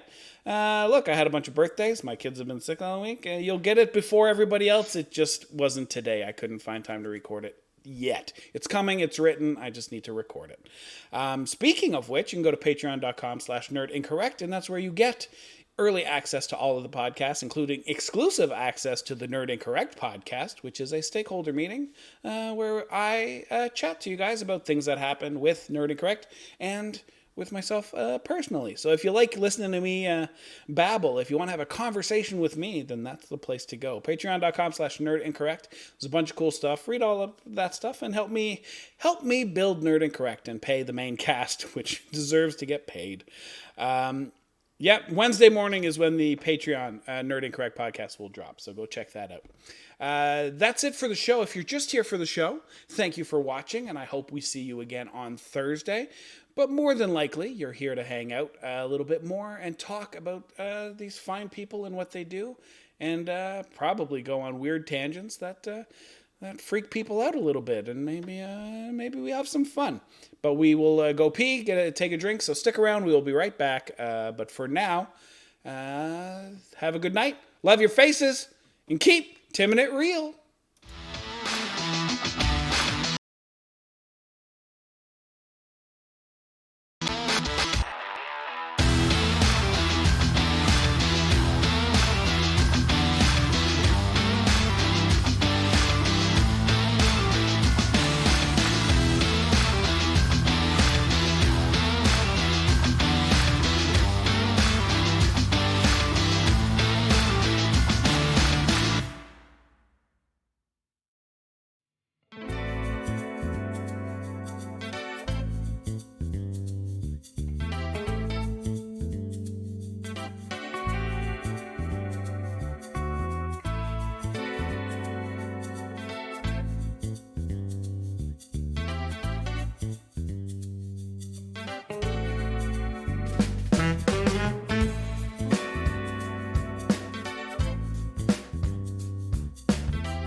I'll hang around for like back. 15. That's cool. Yeah. Andrew's just letting us know he's going to hang around for 15 minutes, and then he's going to bounce.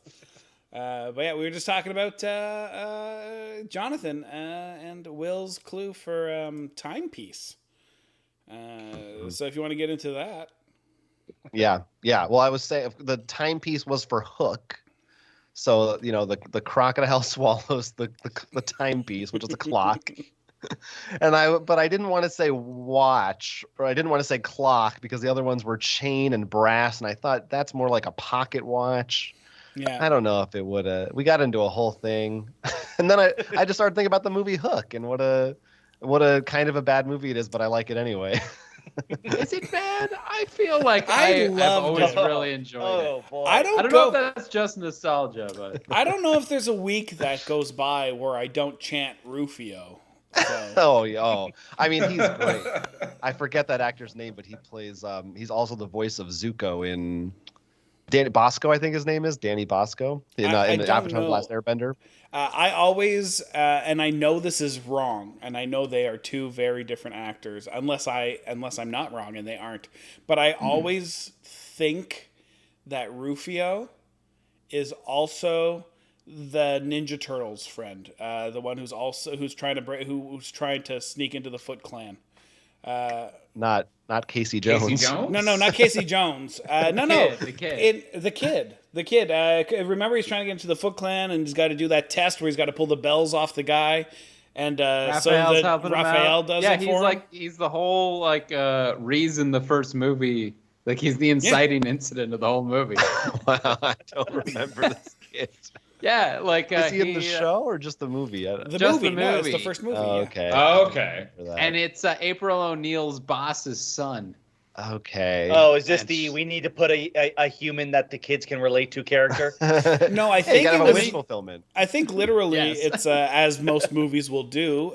He's the vehicle to explain what's happening to the audience. He's a kid who also doesn't know what's going on. He's new to the Turtles, and so everything gets explained to him because April already knows the Turtles.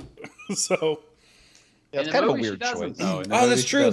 She's hunting down the story in the movie. That's right. Okay. Yeah, Hook is fine.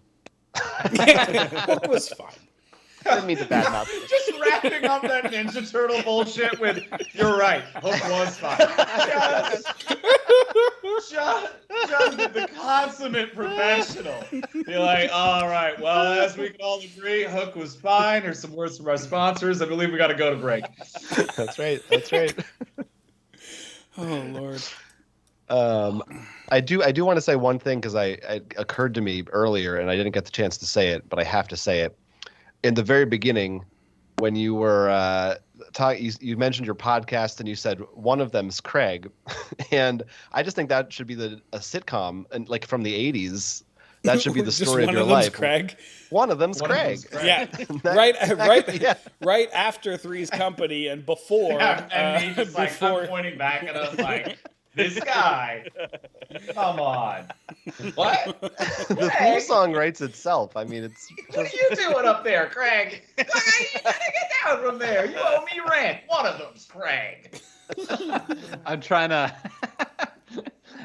to like coordinate this on the Twitch stream, but the's like a 3-second delay, so it makes it very hard. Yeah. So like, look where you're looking when it's happening. Yeah, the Brady Bunch thing.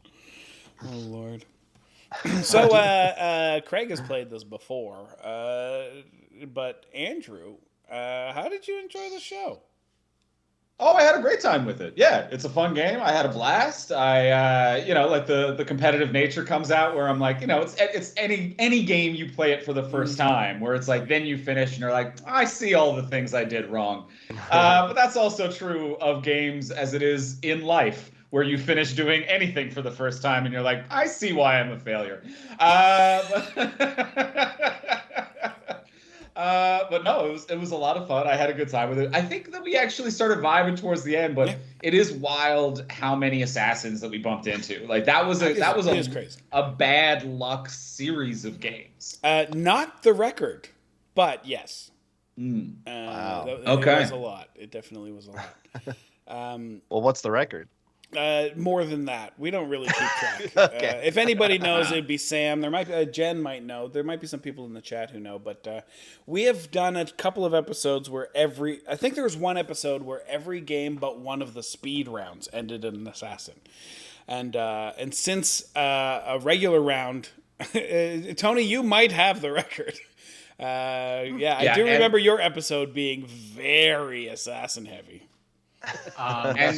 And Turk is right. We must be close too, because all of our games except one was an assassin. Yeah. The thing is, but we were slower playing. So like, if you sped through or did a longer stream, then that would throw off the record. Yeah, I think you guys did three regular rounds. You did a best 2 out of 3, and you made it to 3. And then you did 3 speed rounds, so there were about 6 games. But we have had a couple of episodes where it would have been early days, probably in season 1, because.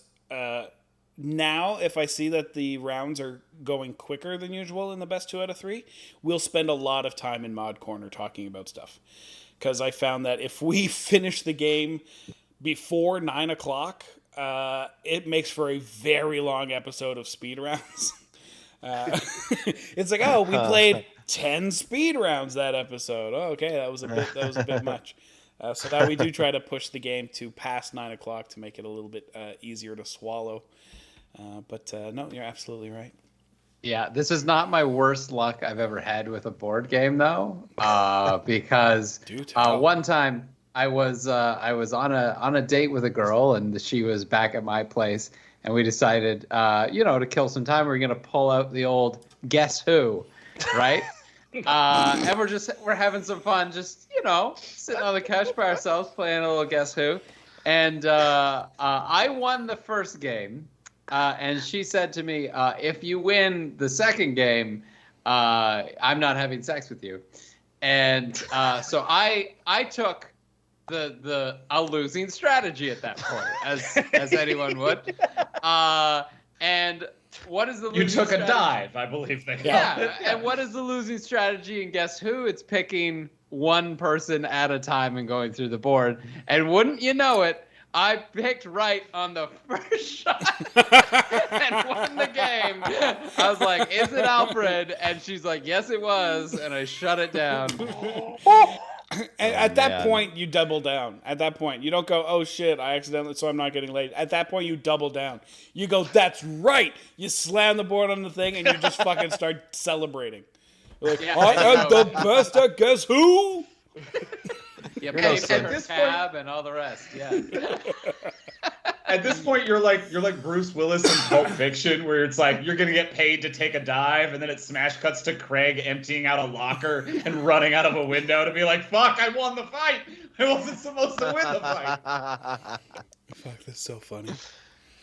Oh Lord. I guess. Yeah, go ahead. Yeah.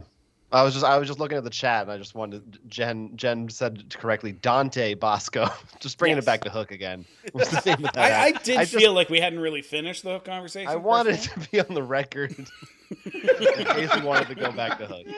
That's all.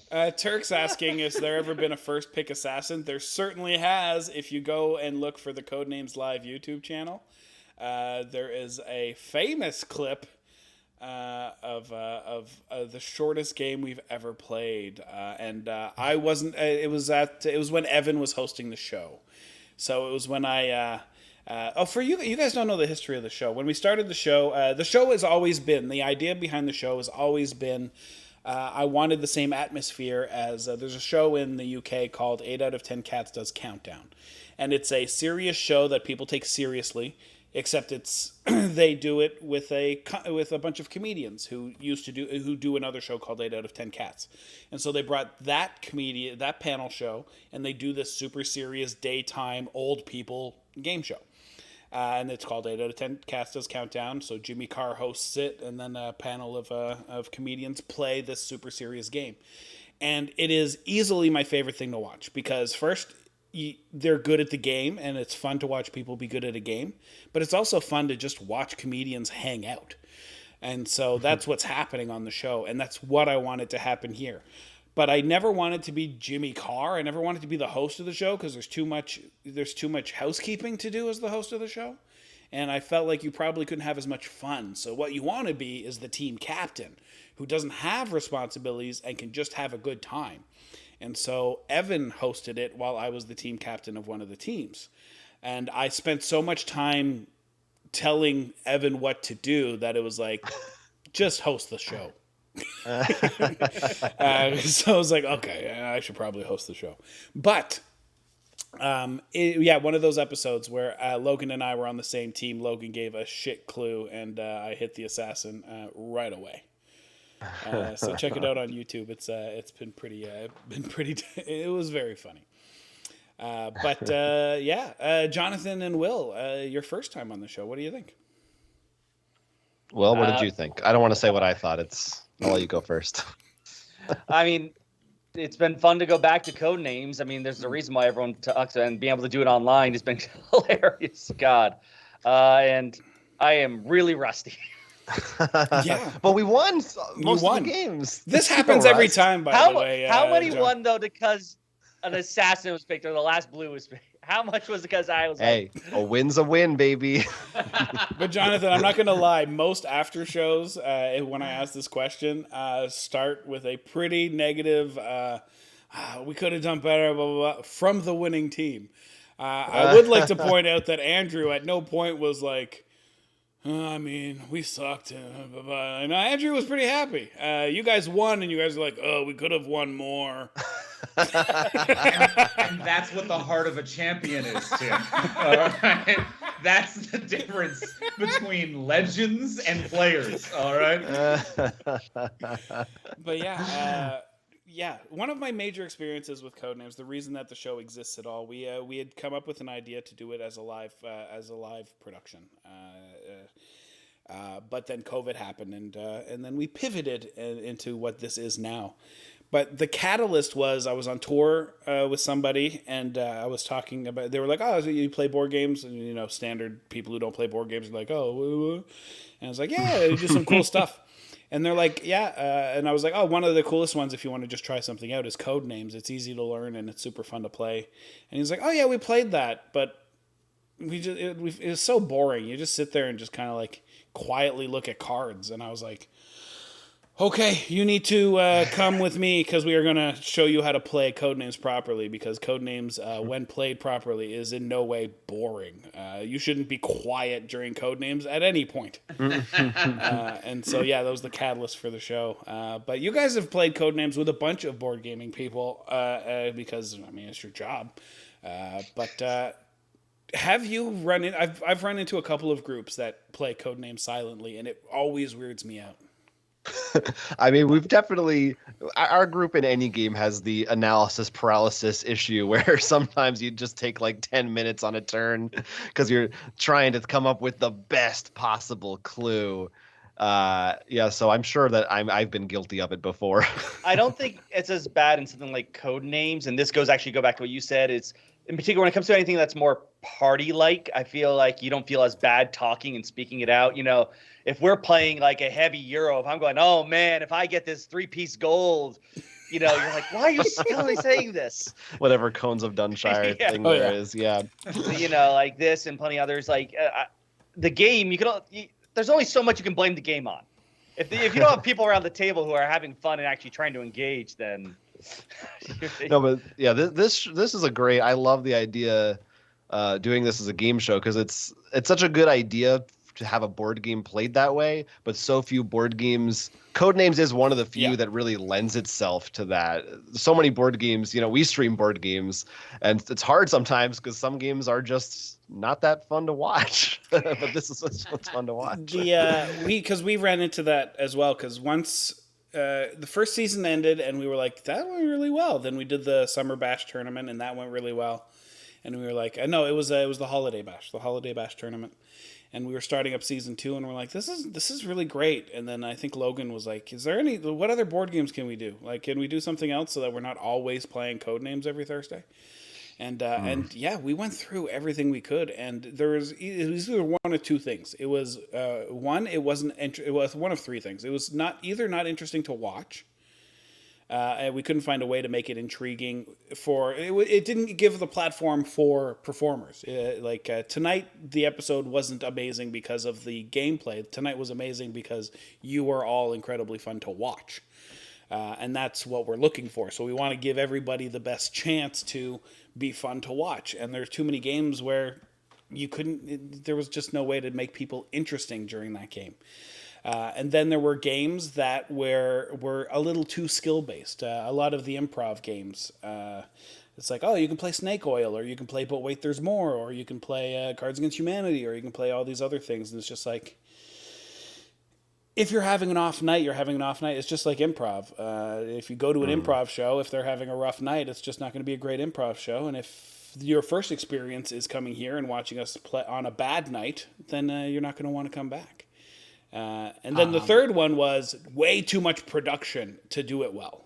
And it's like, I don't want to. I want to just show up and do the work. I want extra stuff because No Rolls Barred does an incredible Blood on the Clock Tower thing, but there's just way too much going on that I'm like, I wouldn't want to put that much effort into anything. Since we do have like board game experts here, what I really want to ask, have you ever played the board game Scruples? No, I don't. I have not played Scruples. No. Okay, well, I'll explain this for the audience because this is a wild board game. I think I told Andrew about it a little bit before, but basically we were up at a friend's cottage and discovered it. You know what I mean? Like the thing that's covered in dust and shoved in the back. And it's this old British board game from the 70s. And the premise is you ask each other moral questions and try and predict what the person would say. Oh so the simplest version of it is would you steal bread? Like, Tim, would you steal bread to feed your family? And I bet, yes, Tim would. So Tim would say, yes, he would. Oh, yeah. I wouldn't even, if family wouldn't even need to be right. So I think you found your next game show game. So if Tim says yes and I guess yes, I win. But other players can then object to his answer and send it to a vote where people are actually debating whether or not you would act as a moral human being. And it's not so bad on would Tim steal bread to steal his family or to feed his family, but it gets way more personal than that. I can see the debate of would you ever cheat on your spouse? And you're like, no, I would never cheat on my spouse. And then the other four people are like, fuck yeah, you would. And then your spouse is there playing and they're trying to convince your we did this while we were drinking, and it got ugly. It got so ugly. Oh, you need to make it now a new version of this note. So it's would you delete your friend's browser history without looking? Oh, there's definitely a couple of games. This came out. There's a couple of those games that came out recently after Cards Against Humanity, and everything was pushing the limit of good taste. A couple of these came out, the Never Have I Ever board game version. No, they come out with a couple of these, and they are not. Some of them are gamified very, very well, though. I can't remember what the name of the game is, but you could always answer four things, and so it was a square card with four answers on it, and you could put it in a sleeve, and then only your answer would pop out of the sleeve, and then you would drop it into the game box like a ballot, so all of the answers were secret. So the questions were very personal. Have you ever cheated on your? Have you cheated on the person you're with now? Have you ever stolen a fucked up anonymous newlyweds game? Do you have? And so you answer honestly, except everything's anonymous. So you sit there in a room of 10 people and go, oh man, 3 people pick their nose and eat it in this room. Oh God! Oh no! Now I imagine though, the one you said before, cheating. You're gonna be in a room where everyone is single except you. So when your yes is in there, yeah. Oh, I wonder. And there were obviously it came in 2 versions. It came in the regular version and the naughty version, and so of course I bought both and mixed them up. Then you play it at Christmas parties. Dangerous questions or something, or is it? Or I cannot remember what the name of it is. I'm not even 100% sure. It's an English game first because it was definitely played with my French family. Well, I know like these games have divided the chat. Chat is like 50% like, oh, let's do it, and also 50% like, fuck all those games.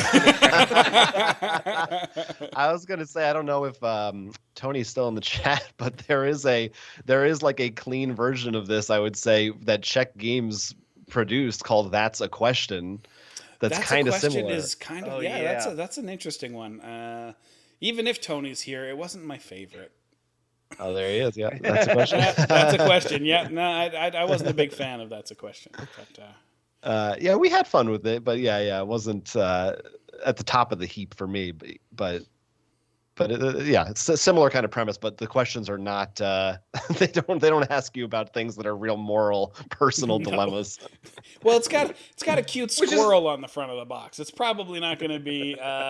Do you take it in the butt? I don't know. You don't know that, Tim. Never trust a squirrel. Never trust a squirrel. Never trust a squirrel. Or Codenames Undercover. There's That's a Question adult version coming. That's a dirty question. That's an insult. And it's got Conquer. That's the squirrel on the front. There you go. What a callback. Yeah. Or what a reference. That's a deep your audience. That's right a here. deep cut. Squirrel in the butt. Maz, I miss you so much, brother. God, you're so fun. But yeah, no, because I'm like, Tony, yeah, that's a question. I didn't really like that. But Tony, Tony is like, hey, I can send you a couple of things. And I'm like, send me Letter Jam. And he went, really? And I'm like, okay. And so then I got it. And yeah, dope game. I love Letter Jam. However, I'm going to tell you right now, if you are not a board gamer, or if you do not have patience, do not buy Letter Jam. Playing it is fun and it's easy to play. Teaching this game is stupid. It is the most convoluted. You can't teach it easily. Like the actual trying to explain how the game works is so convoluted that it's like, but once you've played around, you're like, oh no, it's not convoluted at all. It's very easy. It's just there's so many tiny moving parts that you're like, here are the 18 things you need to know that are kind of relevant. But once you play, you'll realize it's super simple. Well, what you gotta do now? Shut up, you just gotta Tony. Start bugging Jonathan since he does all the how to play videos for us. There you and go. have him make it for you. I'll make you a how to play video. I can't remember if we had trouble teaching that, but we also teach to people who are more versed in board games than maybe you were. We had a little bit. It wasn't too bad, but I think the problem came up that it didn't happen with me, but I am part of this group. We have two people who are terrible at spelling. Oh, yeah. That would do it. So I remember that was the big issue. Yeah. But no, I really enjoyed it. But no, there was it's because it's like the little stuff it's the little rules that make the game more fun and easier to do that are hard to explain, mostly to adults. I can teach to kids easier. We've talked about this, and I've talked about it on the board gaming episode of the podcast, where teaching kids is easy because they just learn new concepts. But teaching an adult is difficult because they don't learn new concepts. They compare to already known concepts. So that's why it's like, do you play you mean like Monopoly? And teaching stuff, they're always like, this is kind of like this is kind of like that. And so while you're teaching them, they're making all these assumptions because they're trying to connect it to something they already know. And when I'm teaching Letter Jam, that one rule where I can use this letter multiple times confuses people. When I get to that part of the rules where I'm like, yeah, you're just going to put down the one here, and then you can use that letter again and put it there. And this question mark is this wild card can be any letter, but it has to be the same letter if you use it a second time. And then it's like everybody's like, what are you even saying anymore? I don't even know what you're talking about anymore. I need to figure out a way to teach it. And I was very scared, John, when I wasn't because I'm impressed because I'm a fan of mine, but I was worried because I love your how to play stuff, and I'm like, is he gonna enjoy how to play Codenames? Because I'm really proud of my fucking Codenames explanation. I think I have the best Codenames explanation. No, it was good. It's very good. Yeah, I learned how to play. from listening to you. One thing I am curious about though is like, how do you approach it when like you've got 6 people and you're cracking a board game for the very first time, no one has ever played it, like and you're going through and reading those paper instructions, trying to figure out how it works, because like every board game when there's no I've leader, like enjoyed, everyone's going in blind. yeah, like every board game I've enjoyed, I feel like it's so Craig, John, one person has introduced it and they can explain it in a way that's like, so trust me, this will be fun. John and Will have a better answer than this because they do this differently than I do. But first of all, I never. We don't, but... No. You'll understand once I finish this. But first of all, you don't do that. I've never introduced a game without knowing how to play it. I'll have watched videos. I'll have read the rule book. I'll have done the setup. I'll have done stuff. I won't be going in blind, and I will only play with people interested in playing the game. If people are coming over because we're hanging out and they're like, "Let's play a board game," I'm not going to bring out anything that's complicated to play. But if everybody's like, what's viticulture? Let's play that. If everyone wants to play viticulture, I will teach you viticulture. If everybody wants to play the game, then I will happily teach you the game. But if one of the killer of board game fun is the guy who is just there to hang out with his friends, because they don't care. They don't care about the rules. They don't care about the other stuff. They're just there to be your friend. They like being around you. And so teaching them viticulture is going to suck. Teaching them Lost Ruins of Arnak is going to make it so that no one's having fun when you're playing Arnak. But if everybody is invested in learning the game, then I'll play that game. Otherwise, we're playing Telestrations. Yeah, I mean, what Tony said in the chat is correct. You never go in blind. Someone needs to know the game. I mean, that's really the correct answer. If people are really willing to play and they really want to get into it, then you can send everyone like, here's a video, of the week before, the night before. Here's how Rodney plays.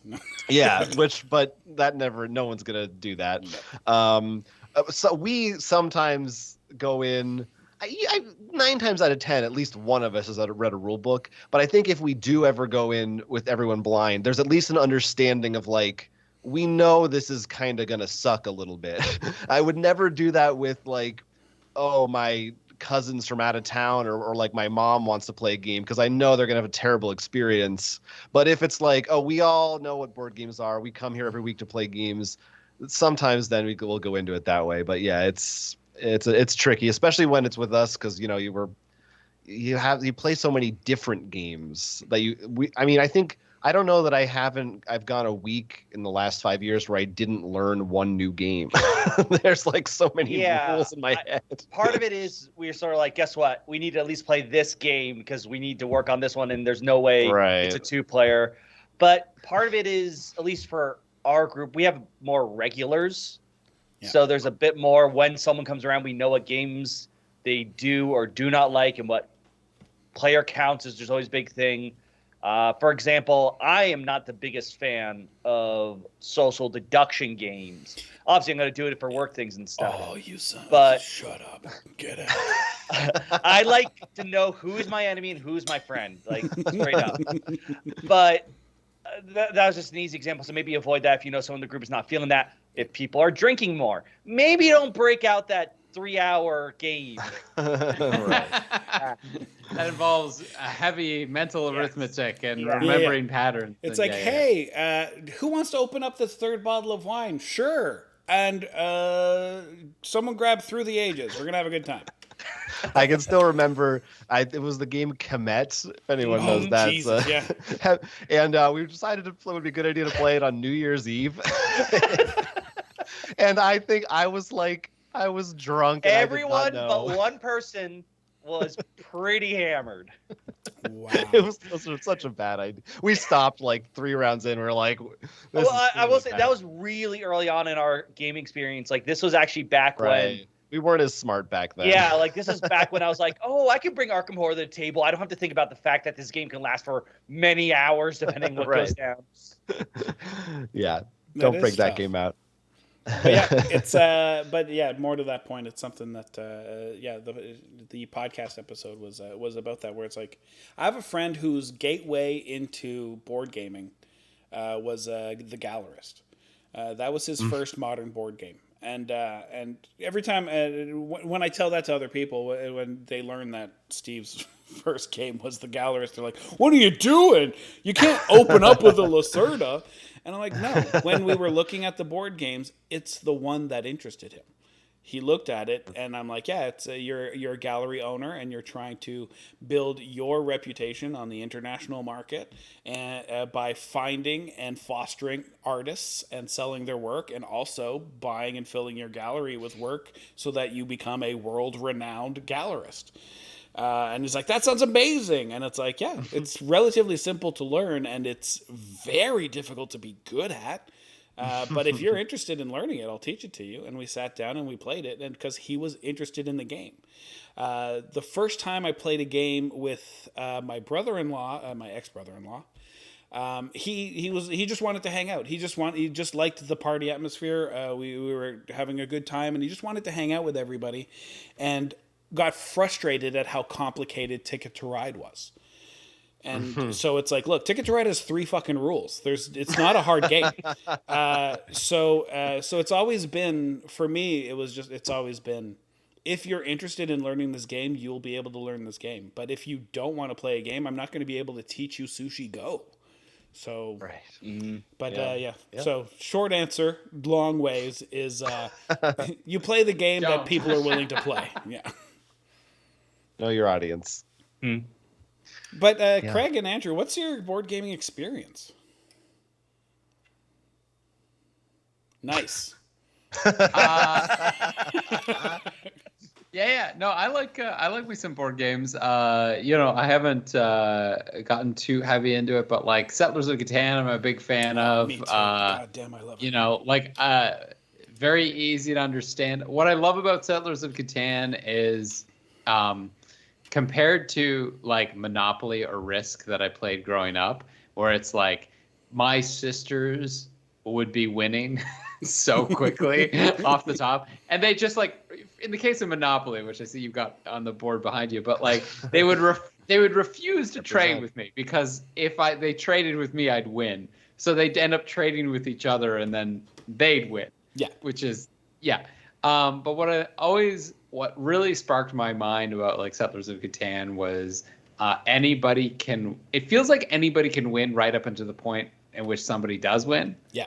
Right? Like, you're not this long, prolonged death that is like Risk, where you're like, I can't hold on to anything, but we've got to go for the next 3 hours. Yeah. The thing about war of attrition. Man. So there's that, and I also have Carcassonne in the house, which is kind of a nice one for just 2 players can play it, which is nice, right? Yeah. Catan.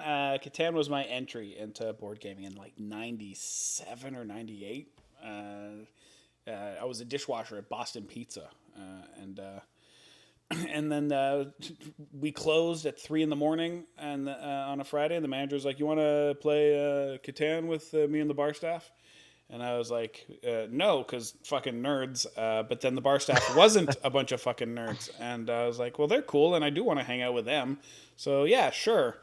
And I ended up playing Settlers of Catan every week for like 2 years straight.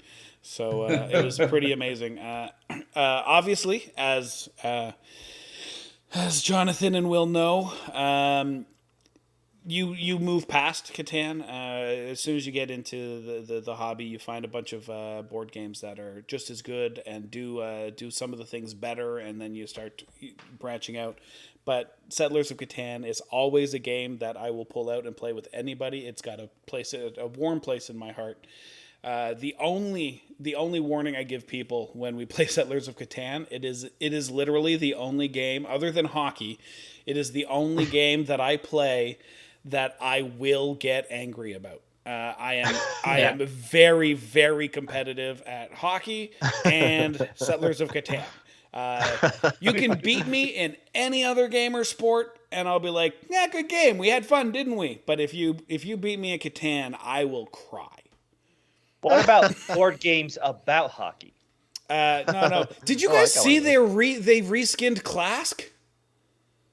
No. No. Oh. Yeah, so they made Clask a hockey game now. And so you're under the table and you can spin it because now the guy has a bat. And so you're playing hockey instead of the fucking weird thing. But yeah, anyway. Nobody. Andrew and Craig are like, did he say a word? What the fuck is Clask? Sure. Okay. Is hockey? I heard hockey. I don't even know that well. Yeah, but the best games are, well, not always, but we usually prefer the games where, like you said, you can't tell who's winning. If you know you're losing, then that's no fun. Yeah, right. Well, you want that Mario Kart negative feedback. Right. That's it's always fun when you're. That's also a game I get really mad about. When you're like, well, let's see. If I do this, you're gonna win, but if I do this, they're gonna win, and then. Yeah. There's no way for me to win, so I don't care. Yeah, and I'm with you, Jonathan. Anytime there is that chaotic negative feedback loop, it is easy to get really frustrated. It does make it fun and more close, but it does make it less fair. And it makes it so much easier to be like, why isn't it fair? They're good though. I'm the good one. There are a bunch of games that I love that are exactly that I'm like, I would never play with anybody who actually cares about winning. Like Killer Bunnies is a fun one. I really like the mechanism of how the cards get into your hand and how you're supposed to play them. But the end game is a lottery. The whole game, you're trying to collect carrot cards. They're all numbered. And then once all the carrot cards are bought, you randomly draw a number, and whoever has that carrot wins the game. So it doesn't really matter how well you played, except that if you have more carrots, you have a higher chance. It's the worst way to end a game. But the game itself is super fun. But if anybody cares about winning, you don't want to play that because like Monopoly or anything else where it's just like, if someone rolls better, then they're going to win. Right. Catan, I will take a defeat in Catan in every single way except victory points on cards. If you win because you fucking bought resource cards or whatever the fuck they're called, I can't remember right now. But if you use development cards, if you win on development cards, I will murder you. Like that is the worst way. If you want a sneaky get a largest army, fine. If you want a sneaky longest road, fine. But if you were sitting there with 6 points worth of buildings and you drop 4 fucking development victory points on me, I will lose my shit. See, and that's my thing. Like I struggle very hard to take it seriously because it's a game. Like I enjoy it, I want to win and all the rest. But like euchre is the perfect example of this for me. Like, so people get so intense about euchre, and I'm just like, who the fuck cares? It's a game, but that's also bad because you're playing with a partner, and when your partner really takes it seriously, I go, what the hell? Let's make Trump off of like a 9, and a 10 offsuit. Let's fucking do it because it's just a game and maybe we pull it off and it'll be the greatest night of our lives. And if we lose, it's just a game. But people get so particular about euchre that it's just like, I'm going to do this crazy shit. Like, so don't partner with me if you don't want a wild card. Yeah. My dad wild card phase. We all call you that. So that's my dad taught me euchre, and then the very next night we were playing euchre and we were on a team and I misplayed a card, ruined his whatever, and then he didn't speak to me for the rest of the night. Yeah, that's ridiculous. And I'm like, right? I'm never playing this game again with you, Dad. All right, gentlemen, I gotta call it a night there. I'm getting hungry, so I gotta bounce. But it's been a pleasure. And good Codenames, GG. Good times tonight, everybody. Andrew, I'll be sending you an invite to the secret Codenames Facebook group, and also you'll be invited back to be your own captain, and you get to pick your own teammate. Love you, brother. Thanks for being here. Andrew Ivimey, go follow him at FromSuperheroes.com and anywhere you find that stuff. Bye, Andrew. Bye. All right, now that he's gone.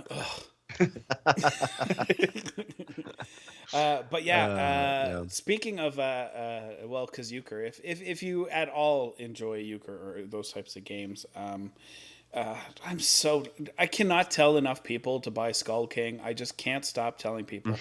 It is so fucking good. And I've bought it 3 times now because they keep changing the art and adding a card. So they're like, oh, we were changing the art anyway. There's a new print, so we've added Moby Dick into it now. The white whale is in the new edition. I'm like, what does that card do? Oh, and so I bought it 3 times. But I gifted the first one to my parents. The next one, Sam got it at my birthday party. I'm like, hey, I bought the other version, so you can have my version. And now I'm just waiting for that one to come in. I haven't played the Crew yet.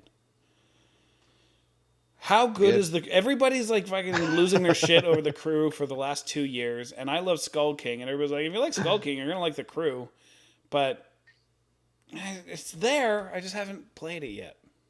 I'd also say if you liked Letter Jam, or if you ever played Hanabi, it's similar kind of a vibe. Yeah. By the way, 15 years and insanely into board games.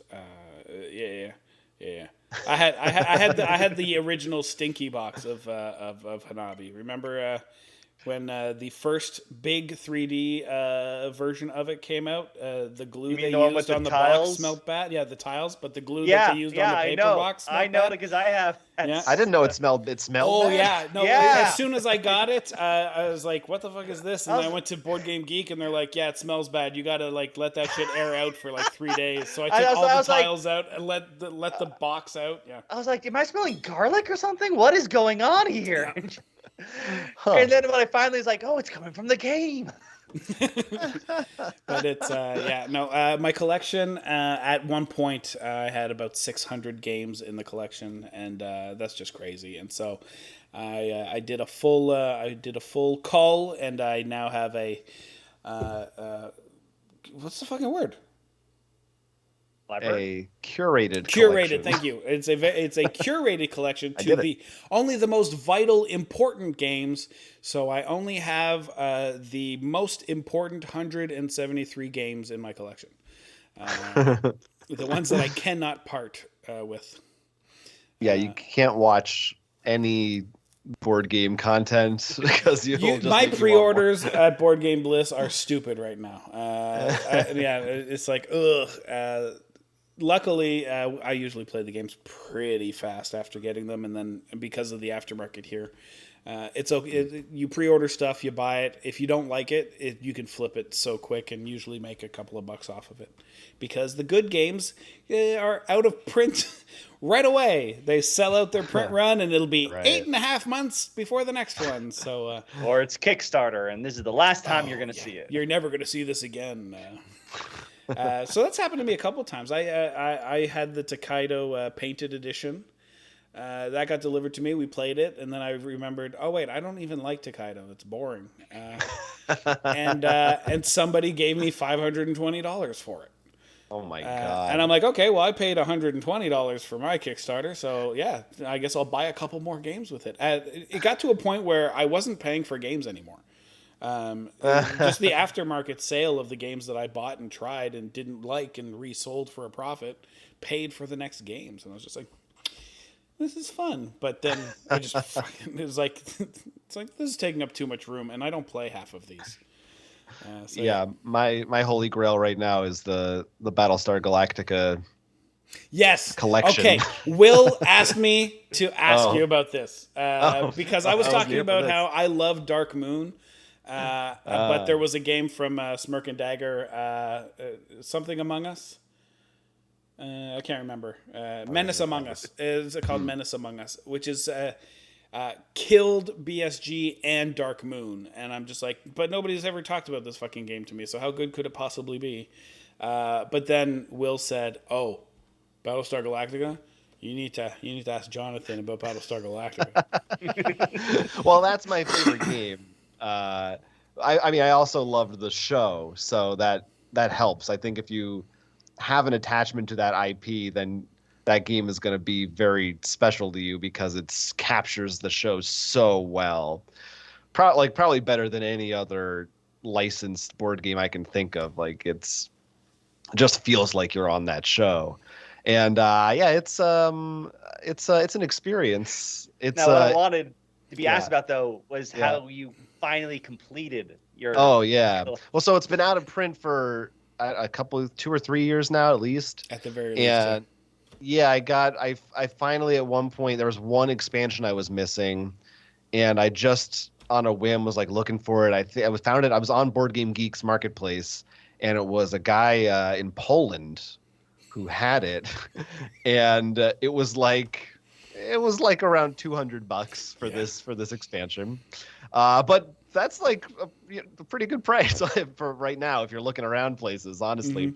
And so I just bit the bullet and I ordered it, and I have it from Poland. He sent along a little like Polish bottle opener or something too. That was fun. Didn't you also like more of a story to it? Almost lose it?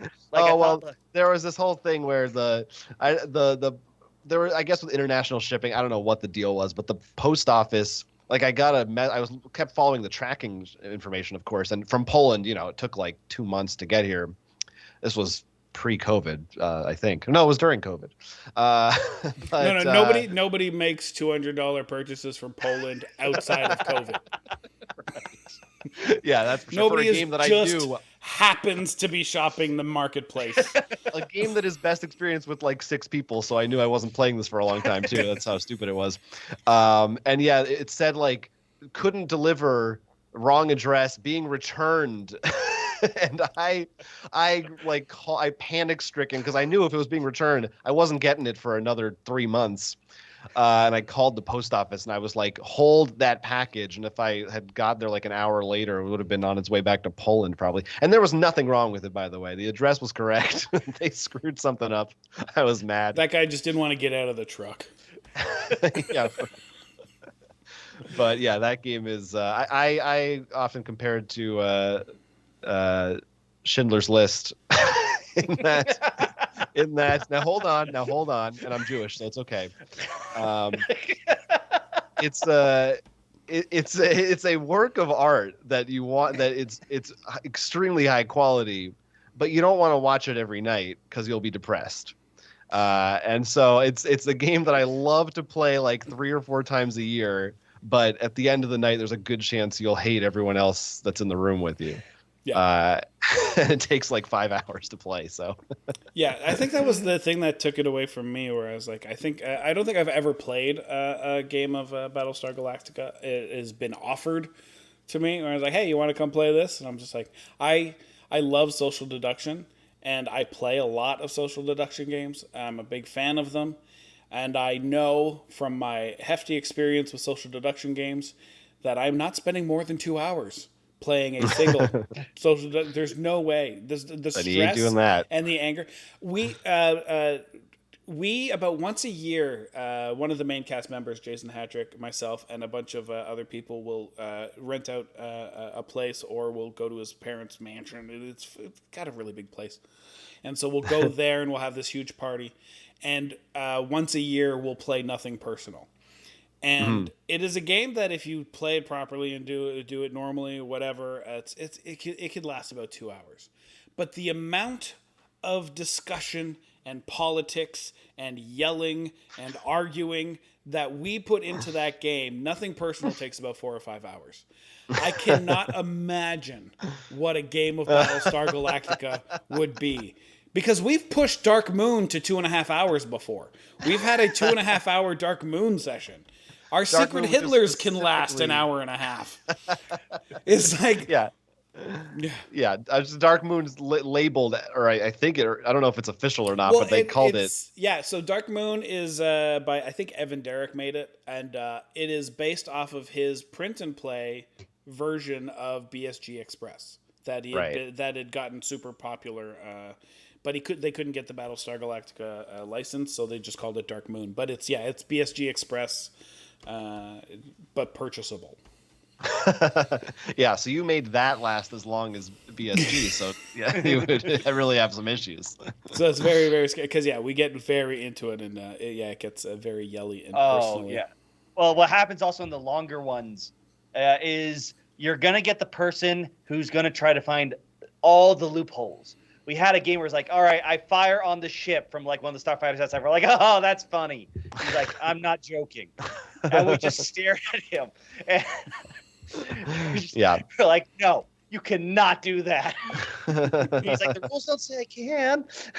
Oh, God. The rules don't say I can't is like, well, you're no longer invited. You're not allowed to say the rules don't say I can't. I always say the rules don't say I can't punch you in the face. So nowhere in this book does it say I cannot violently attack you.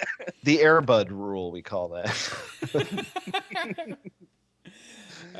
Craig, social deduction games. Do you know like Werewolf and Secret Hitler is one that we play a lot. Resistance.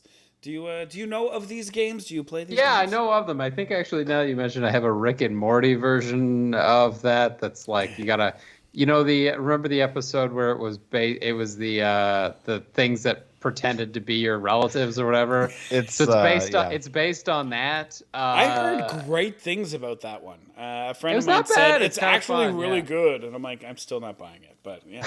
Yeah. It was pretty all right. I got given it as a gift. I don't think I've played it in many, many years, but it was good.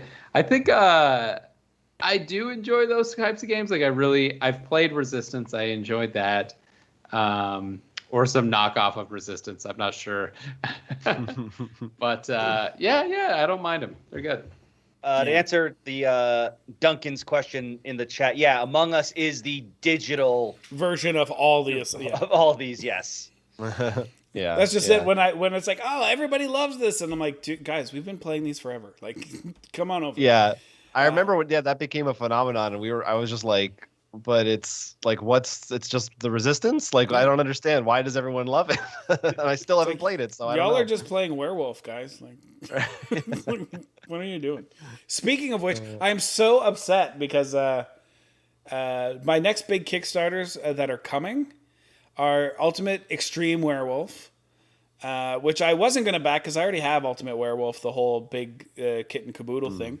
But they did another one with a bigger box and weird minis that don't really do anything, but like a full-size gavel and like a sandwich and shit. That's what they're saying.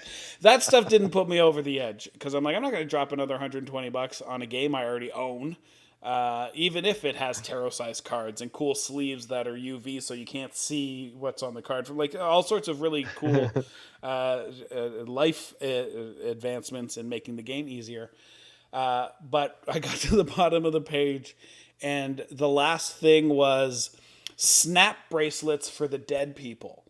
So the storyteller would walk over to you and go, give you a snap bracelet to show you were dead. And I'm like, that's it. I will pay $120 to have snap bracelets for my dead people. They will not just be for Werewolf. I will use them for everything else. But yes, sold. I am doing it. So that's coming in October. But in November, if all goes well, Blood on the Clock Tower finally makes it. So it's like, great. Now I have 2 huge social deduction games, and nobody's allowed in my house. You need to carry those bracelets, the dead ones, with you when you're playing Catan. So if someone does that victory win, you just walk over to them, slam it on. Dead. You have been murdered in the night. We used to at game nights we would just label some object. We haven't done this in so long. The Get Out trophy. If someone did or said something that was just too stupid, we would just give it to them and say, "Get out." You just gotta leave. That could be an equivalent. Just slap the bracelets on people. I think so. Have you guys done Jackbox? You must have done. Oh yeah, we've done a bunch of Jackbox over the pandemic. It kind of was that one thing that you could actually play without people there. Yeah. I played it a couple of times with people, and then people were like, you should do that. And then I watched a couple of Jackbox streams, and that's one of those games that I was like, this is fun to play, but this isn't fun to watch.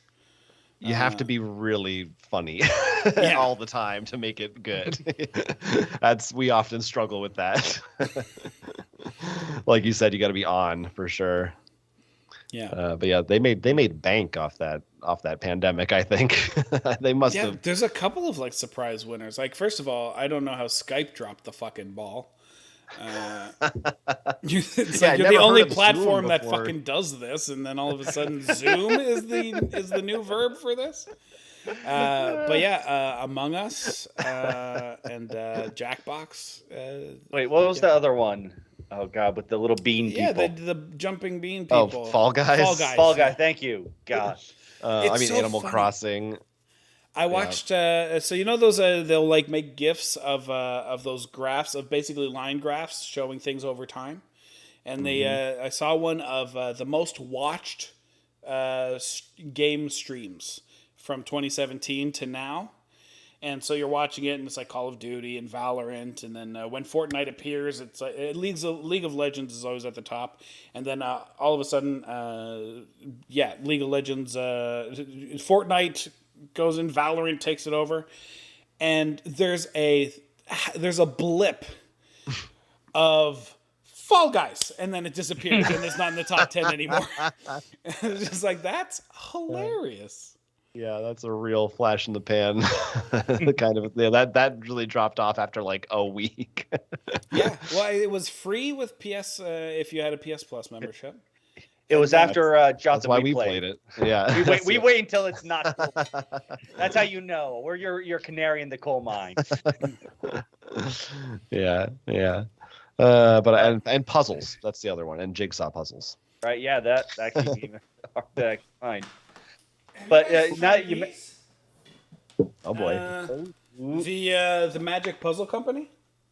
Whoa, I do not know what this is, but I'm intrigued. Yeah, so the Magic Puzzle Company, they did a Kickstarter and they put out three of them, and it's 1,000-piece jigsaw puzzle. And so you build it's really really cool original art, and it's all designed so that each piece has identifiable things in it, and sometimes there's like even cool stories happening in the single pieces. So they did it's fucking incredible.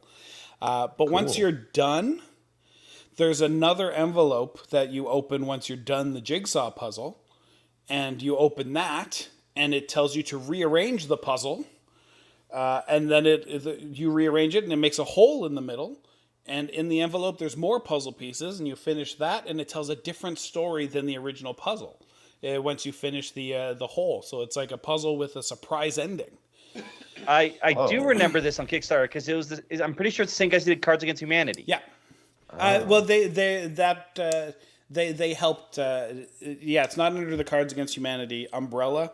It's not like Business Walrus or anything like that. But I think, I think it's that guy who got kicked out of Cards Against Humanity. Oh, Max I Temkin. think it was Max. He was helping out a friend using their thing.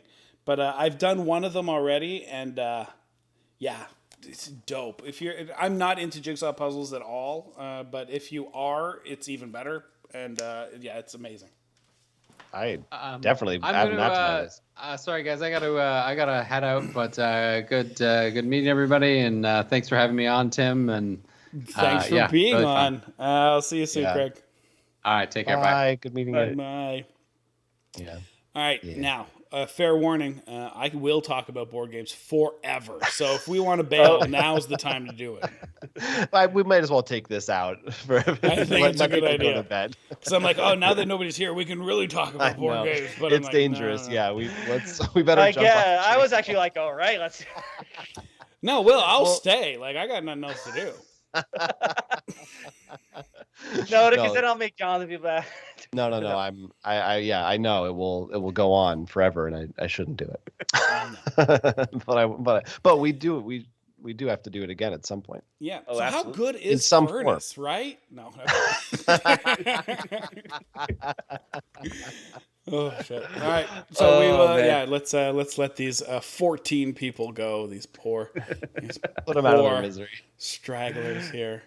Let's see where we're gonna go raid. Duncan's like, do it. Talk about board games some more. But you guys, look, you guys, I will be invited back. First of all, I'm a huge fan of you guys anyway. I'm super happy you guys were here. Oh, thank you. We got to get you on our podcast at some point. Fucking yeah. If you want a never-ending episode, get me on the podcast. I'm in. Yeah, that's how it is.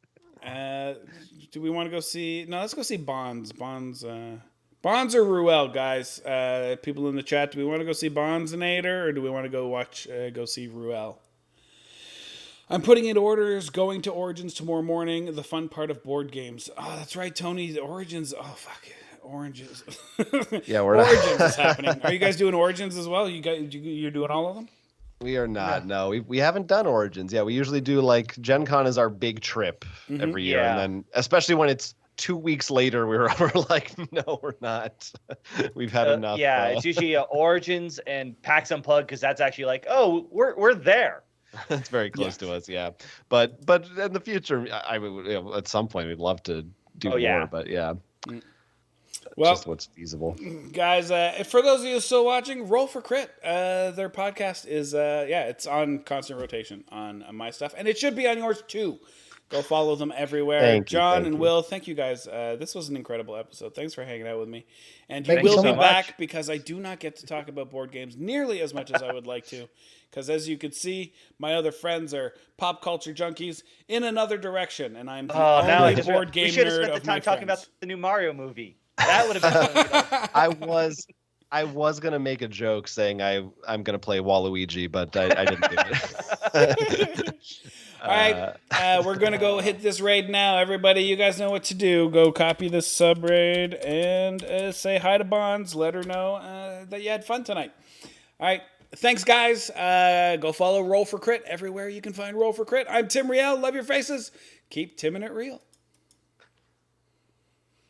And come on, give it to me. There it is. We are out.